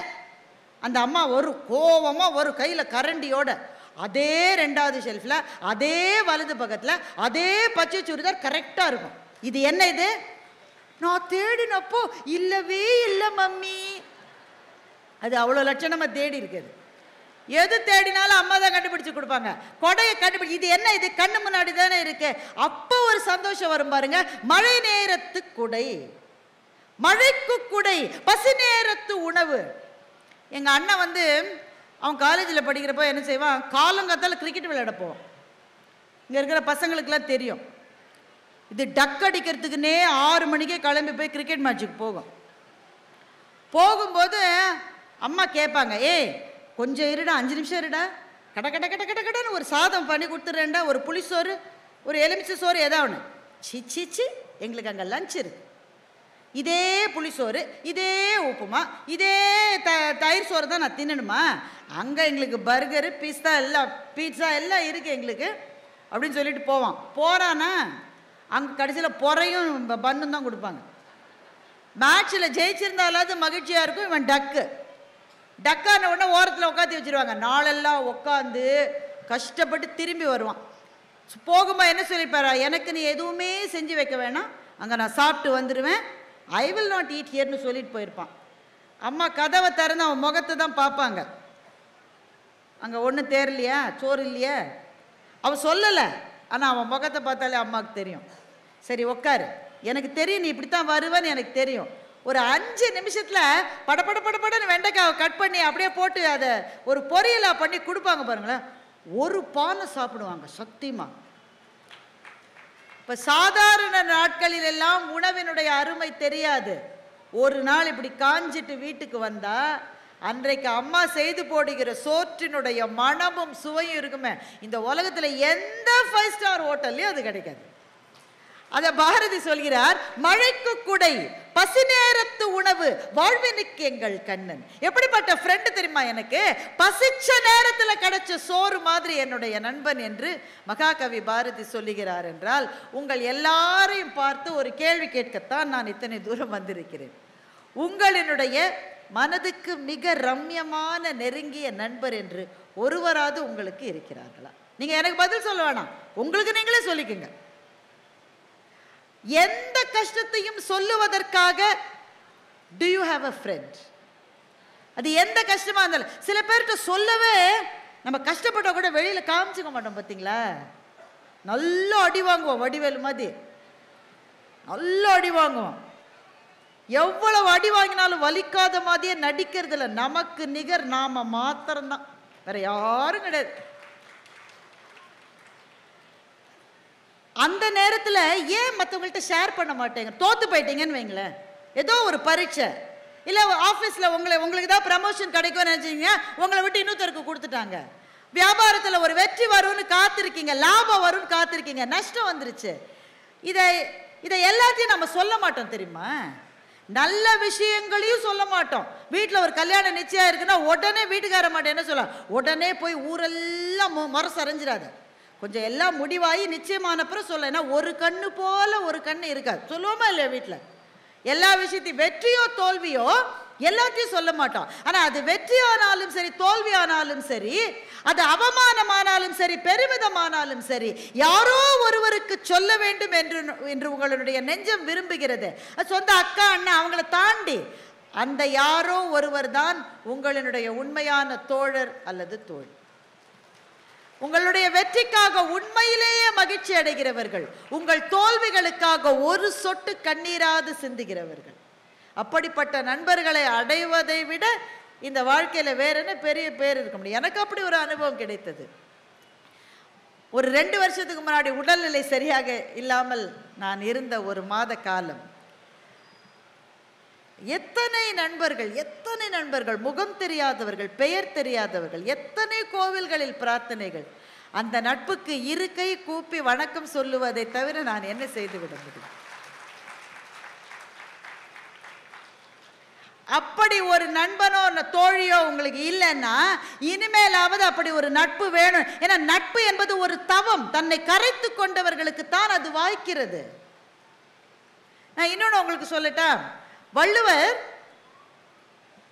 ஃபைட்டிங் பத்தி பேசுறார், சண்டை போடுறத பத்தி பேசுறார். நாம கூட நினைப்போம் அவரே ஒரு துறவி எதை பத்தி பேசணும்? அன்பா இருக்கிறத பத்தி பேசணும், விட்டு கொடுக்கறத பத்தி பேசணும், மன்னிக்கிறத பத்தி பேசணும். வள்ளுவர் துறவி மாத்திரமல்ல, வாழ்க்கை எப்படி வாழ வேண்டும் என்று தெரிந்த ஒரு ஞான ஆசான் வள்ளுவர். அவருக்கு தெரியும், எப்பவுமே அன்பா இருந்து எப்பவுமே பண்பா இருந்தீங்கன்னா இந்த உலகம் உங்க தலையில காலை வச்சு மிதிச்சு அழிச்சிட்டு போயிடுன்னு வள்ளுவருக்கு தெரியும். அதனால வள்ளுவர் சொல்றார், தம்பி அன்பா இருக்க வேண்டிய நேரத்தில் அன்பா இருடா, அதுக்கு நீ எப்பவுமே ஏமாளியா இருக்காதுன்னு. சண்டை போட வேண்டிய நேரத்தில் இறங்கி சண்டை போடுன்னு சொல்லி கொடுத்தவர் தான் வள்ளுவர். அதனாலதான் காலம் கடந்து நிற்கிறார். வள்ளுவர் சொல்றாரு, வாழ்க்கை என்பது சண்டைங்க. தினம் தினம் சண்டை போடாதவங்க யாராவது வீட்டில் இருக்கிற சண்டையை சொல்ல, வீட்டுக்காரமோட சண்டை, பையனோட சண்டை, நாத்தனார், அந்த சண்டையை நான் சொல்லலை. நீங்கள் இறங்கி வாழ்க்கையை சந்திக்க போகிற போது சண்டைகள் வருகிறதா வரலையா? சண்டைன்னு கூட சொல்லிட முடியாது, பேட்டில்ஸ், போர்கள் வருகின்றது. அந்த போர்ல ஜெயிச்சாகணும், நீங்க வேற வழி கிடையாது. எப்படி ஜெயிக்கிறதுன்னு வள்ளுவர் சொல்றார். வினை வலியும் தன் வலியும் மாற்றான் வலியும் துணை வலியும் தூக்கி செயல் என்று வள்ளுவர் சொல்லுகின்றார். எப்படி சண்டை போடணும்னு சொல்லி கொடுத்த ஆசான் தான் நம்ம வள்ளுவர். சண்டை போடுறதை பத்தி வாழ்க்கையில் நான் 3 முக்கியமான பாடங்களை நான் கற்றுக்கொண்டேன். அந்த 3 வேகமாக சொல்லிடுறேன் உங்களுக்கு. முதல் பாடத்தை சமீபத்தில் தான் கற்றுக்கிட்டேன். இவ்வளோ நாள் ஆன பிறகு எப்படிடா வாழ்க்கையில் சண்டை போடணுன்ற பாடத்தை சமீபத்தில் கற்றுக்கொண்டேன். வைஷாலி ரமேஷ் பாபு யாருன்னு தெரியுமா உங்களுக்கு? செஸ் கிராண்ட் மாஸ்டர், பிரக்ஞானந்தாவினுடைய அக்கா. பல பேருக்கு பிரக்ஞானந்தாவினுடைய அக்கான்னு சொன்னாதான் அவங்களுக்கு தெரியும். ஆனால் அந்த பொண்ணே ஒரு கிராண்ட் மாஸ்டர் தான், சின்ன பொண்ணு, ஒரு 22-23 வயசு அவ்வளோதான் இருக்கும். சமீபத்தில் இந்த பொண்ணு செஸ் விளையாட்டுக்காக, டாடா ஸ்டீல் செஸ் டோர்னமெண்ட்டுக்காக யுகோஸ்லாவியாவில் இருக்கிற ஒரு வீரரோட இந்த பொண்ணு செஸ் விளையாட போகுது. அந்த ஆள் நடுன்னு இருக்கான், வெள்ளை வெள்ளைன்னு நடுன்னு இருக்கான். இது சின்ன பொண்ணு. இது செஸ் விளையாட போகும்போது எல்லாரும் என்ன செய்வாங்கன்னா, உங்கள் ஆப்போனண்ட் யாராக இருந்தாலும் சரி கை குலுக்கணும். அது ஒரு எழுதப்படாத விதி. அது இப்போ நீங்கள் கிரிக்கெட்லலாம் பார்ப்பீங்க, அந்த எதிரெதிர் அணியாக இருந்தால் கூட கை குலுக்கிட்டு தானே போடுறாங்க. அது மாதிரி செஸ் விளையாட்டுலேயும் அப்படி தான், யார் ஆப்போனண்ட்டோ கை குலுக்கணும். வைஷாலி பார்த்துட்டு எதிரில் இந்த வீரர் நிற்கிறாரு, பட்டுன்னு கையை நீட்டிருச்சு. அந்த ஆள் கெத்தா பதிலுக்கு கையை கொடுக்கலைங்க. அது எவ்வளோ அவமானம் இல்லை அது. அதுக்கு பிறகு வந்து மன்னிப்பெல்லாம் கேட்டார், அது வேற விஷயம். அந்த நேரத்தில் கை கொடுக்கல. இப்போ இது தெரியாமல் செஞ்சிட்டாலும் சொல்ல முடியாது, பார்த்துக்குங்க. இதெல்லாம் திட்டமிட்டு செய்வது. சில பேர் நீங்கள் போகும்போது உங்களை பார்க்காத மாதிரியே எதிரில் கடந்து போயிருப்பாங்களே, யாருக்குமே நடந்தது இல்லையா? நான் இப்போ சொல்கிறேன் கேட்டுங்க, சத்தியமாக உங்களை அவங்க பார்த்துட்டு தான் பார்க்காத மாதிரி போயிருக்காங்க. அப்படி இல்லை, அப்புறமா வந்து ஓ நீ எதிரில் போனியா, நான் போய் இப்போ அதை கவனிக்காத மாதிரி போகிறதுல ஒரு கெத்து இருக்குல்ல, அந்த கெத்தை பார்த்த உடனே உங்கள் மனசு சுருங்கும் இல்லை, அந்த சுருக்கத்துக்காக செய்யப்பட்டது அது. மறந்துடாதீங்க. உடனே பதிலுக்கு போய் என்னப்பா நீ என்னப்பா அப்படி கேட்காதீங்க, தயவு செஞ்சு, அவமானப்படுவீங்க. இன்னொரு சந்தர்ப்பத்தில் அவங்க உங்கள் முன்னாடி வர்ற போது நீங்களும் பார்க்காத மாதிரியே போகிறதுக்கு ஒரு வாய்ப்பு உங்களுக்கு இருக்குல்ல, அந்த வாய்ப்பை விட்டுறாதீங்க. இதில் எப்பவுமே நல்லவனாகவே இருக்க முடியாது வாழ்க்கையில். ஒவ்வொரு சமயத்தில் திருப்பி கொடுக்க வேண்டிய நேரத்தில் திருப்பி கொடு. சிவாஜி படம் பார்த்தீங்களா? என்னங்க சிவாஜி படம் கூட பார்க்கலையா? சூப்பர் ஸ்டார் அடிப்பார்ல, 1 2 3 பாரு, என்ன 1 2 3 திருப்பி கொடுக்கணும்ல, அதுக்காக நான் என்றேன்னு சொல்லுவார்ல. எனக்கு ரொம்ப பிடிச்ச சீன் அந்த படத்துலேயே அதுதான். நீங்கள் திருப்பி கொடுப்பது அன்பாலும் திருப்பி கொடுக்கலாம், அல்லது அவர்களுக்கு எது தேவையோ அதாலும் திருப்பி கொடுக்கலாம். ஆனால் வாழ்க்கை என்பதிலே போர் இருக்கிறது, மறந்து விடாதீர்கள். ஸோ வைஷாலி கையை நீட்டினாங்க, அந்த ஆள் அதை சட்டையே பண்ணலைங்க. அதுவும் he also came late for the tournament. யாருமே டோர்னமெண்ட்டுக்குலாம் லேட்டாக வர மாட்டாங்க, ஒரு 5 நிமிஷம் நம்ம லேட்டாக வராரு. அது வந்து இந்த பொண்ணு கை கொடுத்து நேரம் விளையாட ஆரம்பிச்சிட்டாரு. இதெல்லாம் ஒரு சைக்கலாஜிக்கல் டாக்டிக். எதிராளியினுடைய மனத்தை சுருங்க செய்கிற போதே நீங்கள் வெற்றி கண்டு விட்டீர்கள் என்று பொருள். அந்த மனத்தை சுருங்க செய்வதற்காக செய்யப்படுவது இதெல்லாம். இப்போ நாம இருந்தால் என்ன பண்ணுவோம், ரொம்ப அழுவாச்சின்னா என்ன, நான் கை கொடுத்தா கூட இந்த ஆள் கையே கொடுக்கல, இல்லாட்ட மனசுக்குள்ளே எண்ணி. வைஷாலி அதெல்லாம் செய்யலை. 1 நிமிஷம் அது இருந்தாங்க, அப்புறம் குனிஞ்சு செஸ் போர்டை பார்த்தாங்க. அதற்கு பிறகு வைஷாலியினுடைய கண்களுக்கு தெரிந்ததெல்லாம் அந்த 64 கட்டங்கள் மட்டும்தான். எதிரில் இருக்கிற ஆளை பார்க்கவே இல்லை. 10 நிமிஷத்தில் அந்த ஆளை ஜெயிச்சாங்க. 10 நிமிஷத்தில் ஜெயிச்சிட்டான். ஜெயிச்ச பிறகும் கை கொடுக்கணும். ஜெயிச்சவங்க, வென்றவர்கள், தோற்றவர்கள், ஜெயிச்ச பிறகு அவனை அப்படியே பார்த்துட்டு கை கொடுக்காமலே திரும்பி போனா வைஷாலி. எனக்கு ரொம்ப சந்தோஷம்ப்பா. ஒன்றை நினைவில் கொள்ளுங்கள், வாழ்க்கையில் நாம் விரும்புகிறோமோ விரும்பவில்லையோ அவமானங்கள் நம்மை தேடி வந்து கொண்டுதான் இருக்கும். எந்த நிலையில் இருந்தாலும் அவமானங்களை தவிர்க்க முடியாது.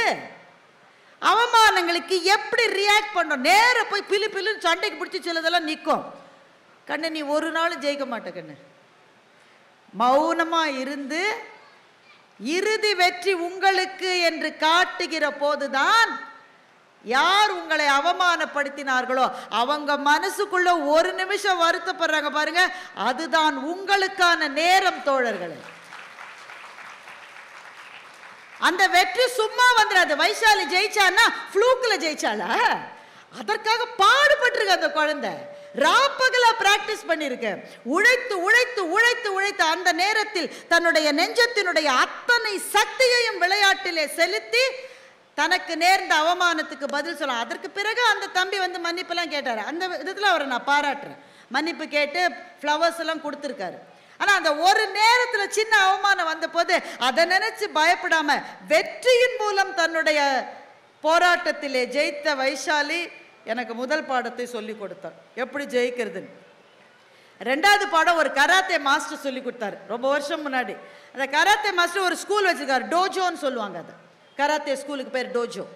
அந்த டோஜோவில் சேர்றதுக்கு ஒரு பையன் வந்தானோ, நான் கராத்தே கற்றுக்கிட்டே ஆனும் மாஸ்டருக்கு அவனை பார்த்தோன்னே பக்குன்னு இருந்துச்சு.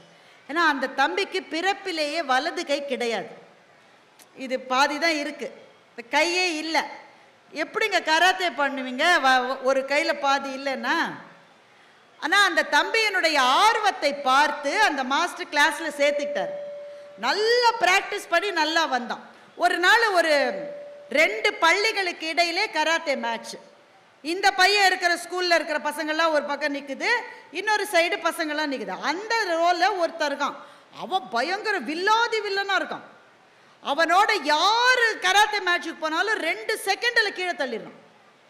இந்த ஸ்கூலில் இருக்கிறது எல்லாம் தோத்து தோத்து தொப்பு தொப்பு தொப்புன்னு எல்லாம் விழுந்துருச்சு. இந்த பையன் இருக்கான்ல, அவன் ரிசர்வாக தான் போயிருக்கான். ஏன்னா அவனுக்கு ஒரு கை கிடையாதுன்றதுனால அவன் ரிசர்வ் தான். அவன் போய் மாஸ்டர் கேட்டான், மாஸ்டர் நான் போய் ஃபைட் பண்ணுறேன் மாஸ்டர். மாஸ்டர் சொல்ல, ஏய் 2 கை இருக்கிறவன் எல்லாமே 1 செகண்டில் தோத்துடுறான்டா அப்படின்னு சொல்லலை. இந்த பையன் மனசு கஷ்டப்பட, சரி தம்பி நீ போய் ட்ரை பண்ணு, முடிஞ்சதை செய், நீ வெற்றி தோல்வி முக்கியம் இல்லை, நீ பார்ட்டிசிபேட் பண்ணுறேன்னு சொல்றியா அதுவே ரொம்ப பெரிய விஷயம், நீ போன்னு அனுப்பிச்சாரு. இவன் போனா அந்த வந்தான். அவன் இவனை பார்த்து 1 செகண்டில் இவன் அவனை கீழே தள்ளிட்டான். எல்லாருக்கும் நம்பவே முடியல. அத்தனை பேரையும் ஜெயித்த அந்த வீராதி வீரனை ஒரு கையில் பாதி இல்லாத இந்த தம்பி 1 நிமிடத்துக்குள்ளே வென்று விட்டான். கப்பா அவனுக்கு கொடுத்துட்டு மாஸ்டர் கிட்ட, ஏய் என்னடா பண்ண, இந்த கிளாஸ்ல உன்னை விட சீனியர்ஸ் எல்லாம் ஏகப்பட்ட பேருக்கு, அவெல்லாம் பொத்து பொத்துன்னு விழுந்து இன்னும் கூட எந்திரிக்காம இருக்கான், நீ எப்படிடா ஜெயிச்ச? இந்த பையன் சொன்னா, ஒன்றும் இல்லை சார், நான் அவன் விளையாடுற மேட்ச் ஒவ்வொன்றுத்தையும் பார்த்துக்கிட்டே இருந்தேன் சார். அவனுடைய டெக்னிக் என்ன தெரியுமா, எதிரில் வர ஆளோட வலது கையை பிடிச்சி இழுத்துடுறான், அதுக்கு அப்புறம் இடது கையால் அடிக்கிறான், இதுதான் அவனோட டெக்னிக்கு. நான் போய் நின்னேன்னா அவன் பிடிச்சி இழுக்கிறதுக்கு எனக்கு கையே இல்லை, அவன் எதடா பிடிக்கிறதுன்னு பார்க்குற நேரத்துக்குள்ள அவனை அடிச்சு நான் கீழே தள்ளிட்டேன்னு. இது 2வது முக்கியமான பாடம் நண்பர்களே. எது உங்களினுடைய பலவீனம் என்று நினைக்கிறீர்களோ பல சமயத்தில் அதுதான் உங்களினுடைய பலமாக இருக்கும். அதையே அப்படியே திருப்பி போடுங்க. எது உங்களினுடைய பலம் என்று நினைக்கிறீர்களோ பல சமயத்தில் அதுவே உங்கள் பலவீனமாகவும் இருக்கும். இப்போ நமக்கு நிறைய பலவீனங்கள் இருக்குது, வீக்னஸ் இருக்குன்னு நமக்கு தெரியும். நான் பிறந்த குடும்பத்தில் வசதி இல்லை, அது ஒரு வீக்னஸ் தானே. அது நான் இதெல்லாம் செய்யணும்னு நினைக்கிறேன், எனக்கு வாய்ப்பு இல்லை, அது ஒரு வீக்னஸ் தானே. இதெல்லாம் பலவீனம்னு நினைக்கிறோன்னா எது உங்களினுடைய பலவீனமோ பல சமயங்களில் அதுவே உங்கள் பலமாக இருக்கும் என்று நம்புகிறவர்கள் வாழ்க்கையில் போராட்டங்களில் வெற்றி அடைகின்றார்கள். 3வது வேகமாக சொல்லி முடிச்சிடுறேன். என் ஃப்ரெண்டு ஒருத்திக்கு நடந்தது. அவளுடைய ஆஃபீஸில் ஒரு பெரிய பொசிஷனுக்காக அப்ளை பண்ண சொன்னாங்க. இந்த பொண்ணு அப்ளை பண்ணியிருந்தா, இன்னொருத்தரும் அப்ளை பண்ணியிருந்தார். இவளுக்கு தான் தகுதி அதிகம், ஏன்னா அந்த ப்ரமோஷனுக்கான எல்லாமே அவள்கிட்ட தான் அதிகமாக இருந்தது. இன்டர்வியூ வந்து 10 ரவுண்டுங்க, 10 ரவுண்ட் ஆஃப் இன்டர்வியூஸ். ஒவ்வொரு ரவுண்டையும் பண்ணிவிட்டு எனக்கு ஃபோன் பண்ணுவான், எப்படி பண்ண, சூப்பராக பண்ணேன், எல்லா கேள்விக்கும் கரெக்டாக பதில் சொன்னேன், அடுத்த ரவுண்டு இன்டர்வியூக்கு இன்னும் நான் நிறைய படிக்க போகிறேன், நிறைய ப்ரிப்பேர், IAS எக்ஸாமுக்கு படிக்கிற மாதிரி இன்டர்வியூக்கு படிச்சது. 10 ரவுண்டையும் நல்லா பண்ண பிறகு என்ன நடந்திருக்குன்னு நினைக்கிறீங்க? இன்னொரு ஆளுக்கு தான் வேலை கிடைச்சது, இவளுக்கு கிடைக்கல. இந்த மாதிரி அனுபவம் ஏற்படாதவர்கள் யாராவது இருக்க முடியுமா? ஸோ இவன் என்ன பண்ணா, குமுறி குமுறி அழுதோ, எனக்கு தான் கொடுத்துருக்கணும், நான் நல்லா செஞ்சு கடைசி நிமிஷத்தில் நான் எங்கே தப்பு பண்ணேன்னு எனக்கு தெரியலையே. ரொம்ப நாள் கழிச்சு தான் அவளுக்கு தெரிஞ்சது அவள் தப்பே பண்ணலை. இந்த இன்டர்வியூ வைக்கிறதுக்கு முன்னாடியே அவங்க டிசைட் பண்ணிட்டாங்க இவளுக்கு கொடுக்கக்கூடாதுன்னு முடிவு பண்ணிட்டாங்க. Sometimes the ground is set in such a way that you will not win. உங்களுக்கான களங்கள் அமைக்கப்படுகிற போதே உங்களுக்கு இது கிடைக்கக்கூடாது என்று சில பேர் முடிவு செய்து விடுகிறார்கள். இப்ப நான் என்ன செய்யறதுன்னா, இதுதான் வாழ்க்கை என்பதை புரிந்து கொள்ளுங்கள், அவ்வளவுதான் நான் சொல்றேன். உங்களுக்கான நேரம் வரும் வரையில் காத்திருங்கள். வள்ளுவர் அழகாக சொன்னார், ஓடு மீன் ஓட உருமீன் வருமளவும் வாடி நிற்குமான் கொக்கு. இது ஔவையார் சொன்னார், ஓடு மீன் ஓட உருமீன் வருமளவும் வாடி நிற்குமான் கொக்கு என்று ஔவையார் சொன்னார். கொக்கொக்க கூம்பும் பருவத்து மற்றதன் குத்தொக்க சீர்த்த இடத்து என்று வள்ளுவர் சொன்னார். வள்ளுவர் சொல்கிறார், கொக்கு போல காத்திரு, வெயிட் பண்ணிட்டே இருக்குது. சின்ன மீனெல்லாம் போயிட்டே இருக்கு, கொக்கு சாப்பிட மாட்டேங்குது. ஏன் சாப்பிட மாட்டேங்குது? அதுக்கு தான் பசியா இருக்கே. சின்ன மீன் போனா சாப்பிடலாம் தானே, சாப்பிடாம காத்துக்கிட்டே இருக்கு.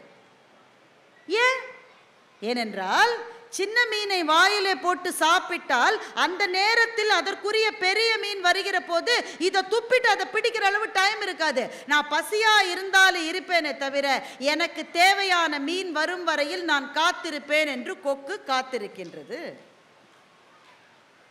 அதை போல சில சமயங்களில் சில களங்கள் உங்களுக்காக இல்லாமல் வேறு ஒருவருக்காக அமைக்கப்படும். இது வேறு ஒருவருக்கான களம்னு தெரியாமலே நீங்க போய் விளையாடி தோத்துட்டேன். தோல்வி உங்களுக்கு அல்ல, உங்களை அந்த பதவியிலே அமர்த்த முடியாதவர்கள் தான் தோற்று போனார்களே தவிர நீங்கள் தோற்கவில்லை. உங்களுக்கான நாள் வரும், காத்திருங்கள். அப்ப இந்த போராட்டத்திலே பற்றி நான் தெரிந்து கொண்ட 3 பாடம். 4வது ஒரு பாடம் நான் தெரிஞ்சுக்கிட்டேன், அதை வள்ளுவர் தான் சொன்னாரு. அந்த குறளை முன்பே நான் சொன்னேன்.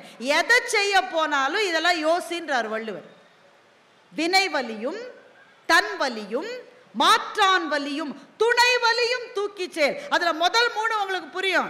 எது செய்ய போனாலும் செய்ய வேண்டிய வேலையை அசஸ் பண்ணு, செய்யறீங்களா செய்வீங்க. தன் வலி, எனக்கு முடியுமா முடியாது, அசஸ் பண்ணுவீங்களா பண்ணுவீங்க. மாற்றான் வலி, எதிரில் நிற்க போறானே அவனுக்கு என்ன ஸ்ட்ரென்த் அதையும் பார்ப்பீங்க. 4வது வள்ளுவர் ஒன்று சொல்லுவாரு, துணை வலி, அவனோடைய ஃப்ரெண்டு யாருன்னு பாரு, உன்னோட ஃப்ரெண்டு யாருன்னு பாரு. உன்னோட ஃப்ரெண்டு எல்லாம் பிபி வந்தவன் சுகர் பேஷண்ட்ல இருந்தால் நமக்கு அடியாளர் இருக்கான்னு சந்தானம் ஒரு படத்தில் சொல்லுவார்ல, அந்த மாதிரி ஏத்த சாப்பரா இருந்தா யோசிச்சுப்போ. அப்போ ஒரு செயலில் நீங்கள் ஈடுபட போகிற போது உங்கள் சக்தியை மாத்திரமல்ல, உங்கள் பக்கத்திலே நிற்கக்கூடிய நண்பர்களினுடைய வலிமையையும் யோசித்து விட்டுத்தான் ஒரு செயலை நீங்கள் செய்ய வேண்டும் என்று சொன்னால், நட்பை பற்றி இதை விட அதிகமாக வேறு எந்த மொழியில் வேறு எந்த இலக்கியத்தில் சொல்லி இருக்கிறது என்று நீங்கள் சொல்லுங்கள். அந்த நாள் ஞாபகம் நெஞ்சிலே வந்ததே நண்பனே வாலி எழுதினார். இந்த நாள் அன்று போல் இன்பமா இல்லையே, அது ஏன் ஏன் நண்பனே என்று கேட்டார். சிவாஜி இறைக்க இறைக்க ஓடிக்கிட்டு அந்த பாட்டை பாடுவார். அவரும் பள்ளியில் அவரோடு படித்த நண்பர் மேஜர் சுந்தரராஜன் 2 பேரும் ஓடிக்கிட்டு அதை பாடுவாங்க. இந்த பாடல் எல்லார் வாழ்க்கையிலும் நடக்கும். பள்ளிக்கால நண்பனை பார்க்கிற போது நெஞ்சுக்குள்ளே வருகிற சொல் அந்த சொல் தான். இந்த நாள் அன்று போல் இன்பமா இல்லையே, அது ஏன் நண்பனே என்றால், நண்பனோடு சேர்ந்து கழித்து மகிழ்ந்த காலங்கள் தான் வாழ்க்கையில் உண்மையான மகிழ்ச்சியான காலங்கள். இப்போது அப்படிலாம் நிறைய பேசுறதுக்கு டைம் இல்லைங்க. வீட்டில் வேலை இருக்கு, வெளியில வேலை இருக்கு, பிள்ளைங்களை பார்க்க வேண்டியிருக்கு. இத்தனையும் இருந்தாலும் வாழ்க்கையில் ஏதோ ஒரு கணத்தில் உங்கள் நெஞ்சம் யாராவது ஒருத்தர்கிட்ட ஷேர் பண்ணிக்கணுன்ற ஒரு எண்ணம் வருகிறது அல்லவா? அப்போ வீட்டுக்காரர்கிட்ட பண்ணிக்கலாம், வீட்டுக்காரம்மாட்ட பண்ணிக்கலாம். சில சமயம் அவங்களுக்கு கூட நம்ம மனசு புரியாது சார். அவங்களுக்கு கூட அவங்க தான் ரொம்ப நம்ம கூட இருக்க போறவங்க, அதுதான் உண்மை. ஆனால் அவர்களுக்கு கூட நம்முடைய நெஞ்சத்தினுடைய சில படிமங்கள் தெரியாது. அதை கூட தெரிந்த ஒரு நண்பர் இருந்தால் அவங்களுக்கு ஃபோன் பண்ணி சொல்றீங்க பாருங்க, அந்த நேரத்தில் மனதுக்குள்ளே ஒரு பூ பூத்தாது மாதிரி ஒரு மகிழ்ச்சி வருகிறது. அந்த மகிழ்ச்சி தான் வாழ்க்கையை திரும்ப திரும்ப அழகாக்குகிறது. எனவே இனிய நண்பர்களே, இவ்வளவு பெரிய புத்தக திருவிழாவில் இந்த மகத்தான புத்தகங்களை வழிபடுகிற ஒரு மக்களினுடைய சபை முன்னால் நிறைவு நாளன்று என்னை நீங்கள் நிற்க வைத்திருக்கிறீர்கள். ரொம்ப மகிழ்ச்சி, ரொம்ப மகிழ்ச்சி. இந்த புத்தகத்துக்கு விற்பனை ஸ்டால்லேருந்து வாங்கியிருப்பீங்கன்னு நினைக்கிறேன். வாங்கலைன்னா இன்னும் டைம் இருக்குது, இப்போ கூட போய் வாங்கலாம். சில பேர் சொல்கிறாங்க எங்கள் வீட்டுக்காரம்மா வாங்க விட மாட்டேங்குதுன்ற. போன வருஷம் வாங்கி நீ படிச்சியாங்குது, அதுவே இன்னும் இருக்கு. அப்போது புத்தகங்கள் படிக்கிற போது சில தடைகள் வரும், அது இயல்பு தான். ஆனால் அந்த தடையை கடக்கிற வரை நீங்கள் முயற்சி செய்து அதை தாண்டி போய்விட்டால் உங்களுக்கான ஒரு பெரிய சாம்ராஜ்யத்தை புத்தகங்கள் உருவாக்கும். நீங்கள் வாழ முடியாத வாழ்க்கையை எல்லாம் உங்களை வாழ வைக்கிற வல்லமை புத்தகங்களுக்கு மாத்திரம்தான் இருக்கிறது. நீங்கள் இந்த காஞ்சிபுரத்தினுடைய வெயிலில் உட்கார்ந்து கொண்டு ரஷ்யாவினுடைய ஸ்டெப்பி புல்வெளிகளில் வாழுகிற ஒரு மன உணர்வை உங்களுக்கு ஏற்படுத்துவதற்கு எதனால் முடியும் என்றால் புத்தகங்களால் மாத்திரம்தான் முடியும். வாழ்க்கையில் எவ்வளவோ கேள்விகள் இருக்கிறது, எவ்வளவோ தோல்விகள் இருக்கிறது, அவமானங்கள் இருக்கிறது. வாழ்க்கையில் ஒரு புத்தகத்தை பிடித்து கொண்டு ஏறி அந்த தோல்வியையும் அவமானத்தையும் கடந்தவர்கள் ஆயிரம் ஆயிரம் ஆயிரம் பேர் இருக்கிறார்கள். உங்களுக்கான அந்த புத்தகத்தை தேடுங்கள், அதை படியுங்கள். ஒரு புத்தகம் இன்னொரு புத்தகத்துக்கு உங்களை அழைத்து செல்லும். ஒரு எழுத்தாளர் இன்னொரு எழுத்தாளருக்கு உங்களை அறிமுகப்படுத்துவார். அப்படி ஏறி ஏறி ஏறி போய் நீங்கள் படிக்கிற போது மனதிலே உங்களுக்கு கிடைக்கின்ற அந்த நிறைவு இருக்கிறதே, வாழ்க்கையில் வேறு எந்த செல்வமும் அந்த நிறைவை தராது, புத்தகங்கள் மாத்திரம்தான் அந்த நிறைவை தரும். எனவே சிவகாமியின் சபதத்திலிருந்து நான் ஆரம்பித்தேன். இந்த மண்ணிலே தோன்றிய கதை அது. இந்த மண்ணிலே தோன்றிய கதைகளையே நீங்கள் படிக்க ஆரம்பிக்கலாம். எதை படித்தாலும் இன்னைக்கு ஒன்று படித்தேன்ப்பா ரொம்ப நல்லா இருந்ததுன்னு சொல்லுவதற்கு ஒரு நண்பர் கூட இல்லாவிட்டால் படித்ததன் சுவை கூட இல்லாமல் தானே போய்விடுகிறது. கல்யாண்ஜியினுடைய ஒரு கவிதையை படித்தேன். மரத்திலிருந்து ஒரு பூ விழுந்ததை பற்றி எழுதியிருக்கிறார். பெரிய விஷயமே கிடையாது, மரத்திலிருந்து ஒரு பூ விழுந்திருக்கு. அந்த மலர் அப்போதுதான் கிளையிலிருந்து விழுந்தது. கொஞ்ச நேரம் எடுத்துக்கொண்டு சரியாக மண்ணில் அமர்ந்து கொண்டது. விழுந்த பிறகு தான் விழுந்த கிளையை அது ஒரு முறை கூட திரும்பி பார்க்கவில்லை. இதுவரை மலர்ந்ததற்கான எந்த பெருமிதமும் அதனிடம் இல்லை. இப்போது விழுந்து விட்டதற்கான கழிவிறக்கமும் அதனிடம் இல்லை. அது அப்படியே மண்ணிலே அமர்ந்திருந்தது, ஒரு விடையை சரியாக எழுதிவிட்டது போல என்று கல்யாண்ஜி ஒரு கவிதையை எழுதுகின்றார். சில சமயம் வாழ்க்கையில் ஒரு இடத்துலேருந்து நம்ம கீழே விழுந்துருவோங்க, அப்படிதானே? கீழே விழுந்துருவோம். விழுந்த பிறகு ரொம்ப கஷ்டமாக இருந்தால் இந்த கவிதையை படிங்க. மரத்திலிருந்து விழுந்த பூ ஒரு முறை கூட அந்த கிளையை திரும்பி பார்க்கல. சில பேர் ஆஃபீஸ்லேருந்து அனுப்பிச்சிடுவாங்க, அடுத்த நாள் ஆஃபீஸ் போய் என்ன இல்லாமல் நான் இல்லாமல் ஆஃபீஸே நடக்க ரிட்டையர் ஆகி வீட்டுக்கு வந்திருப்பார். மாலையெல்லாம் போட்டு எதுக்கு வீட்டுக்கு அனுப்புகிறாங்க? திரும்ப வந்துடக்கூடாதுன்றதுக்காகத்தான். நான் இல்லாமல் எங்கள் ஆஃபீஸ் நடக்கவே நடக்காது, கட்டாயம் நடக்கும், நல்லா நடக்கும். அந்த பூ விழுந்த போது தான் விழுந்த கிளையை ஒரு முறை கூட அது திரும்பி பார்க்கவில்லை அல்லவா? அப்படிதான் வாழ்க்கையில் ஒரு கட்டத்திலிருந்து இன்னொரு கட்டத்திற்கு போகிற போது விட்டு விட்டு வந்த இடத்தை திரும்பி பார்க்காதீர்கள். அந்த பூ மண்ணிலே இருந்ததை போல உங்களால் வாழ்ந்து விட முடியும் என்று சொன்னால் வாழ்க்கையில் அதைவிட மகிழ்ச்சி எதுவுமே இல்லை. இந்த கவிதையை நான் படித்த உடனே என்ன செய்தேன் என்றால், உடனே என்னுடைய தோழி ஒருத்தியை கூப்பிட, ஐயோ இப்படி ஒரு கவிதை எழுதியிருக்காருப்பா கல்யாண்ஜின்னு 1 மணி நேரம் அதை பற்றி பேசினோம். ஒரு கவிதையினுடைய சுவை அதை படிக்கிற நேரத்தில் இல்லை, அதை பற்றி மனம் ஒத்த ஒரு நண்பரிடம் பேசுகிற போதுதான் கவிதையினுடைய சுவை முழுமையாக இருக்கும் என்று சொன்னால் நட்பை விட பெரிய சந்தோஷம் வாழ்க்கையில் எதுவும் கிடையாது. அதனால்தான் வள்ளுவன் சொன்னான், உடுக்கை இழந்தவன் கை போல அங்கே இடுக்கண் களைவது நட்பு என்று. நட்பை கொண்டாடுவோம், நட்பை போற்றுவோம், புத்தகங்களை தொழுவோம், படிப்போம். நன்றி, வணக்கம்.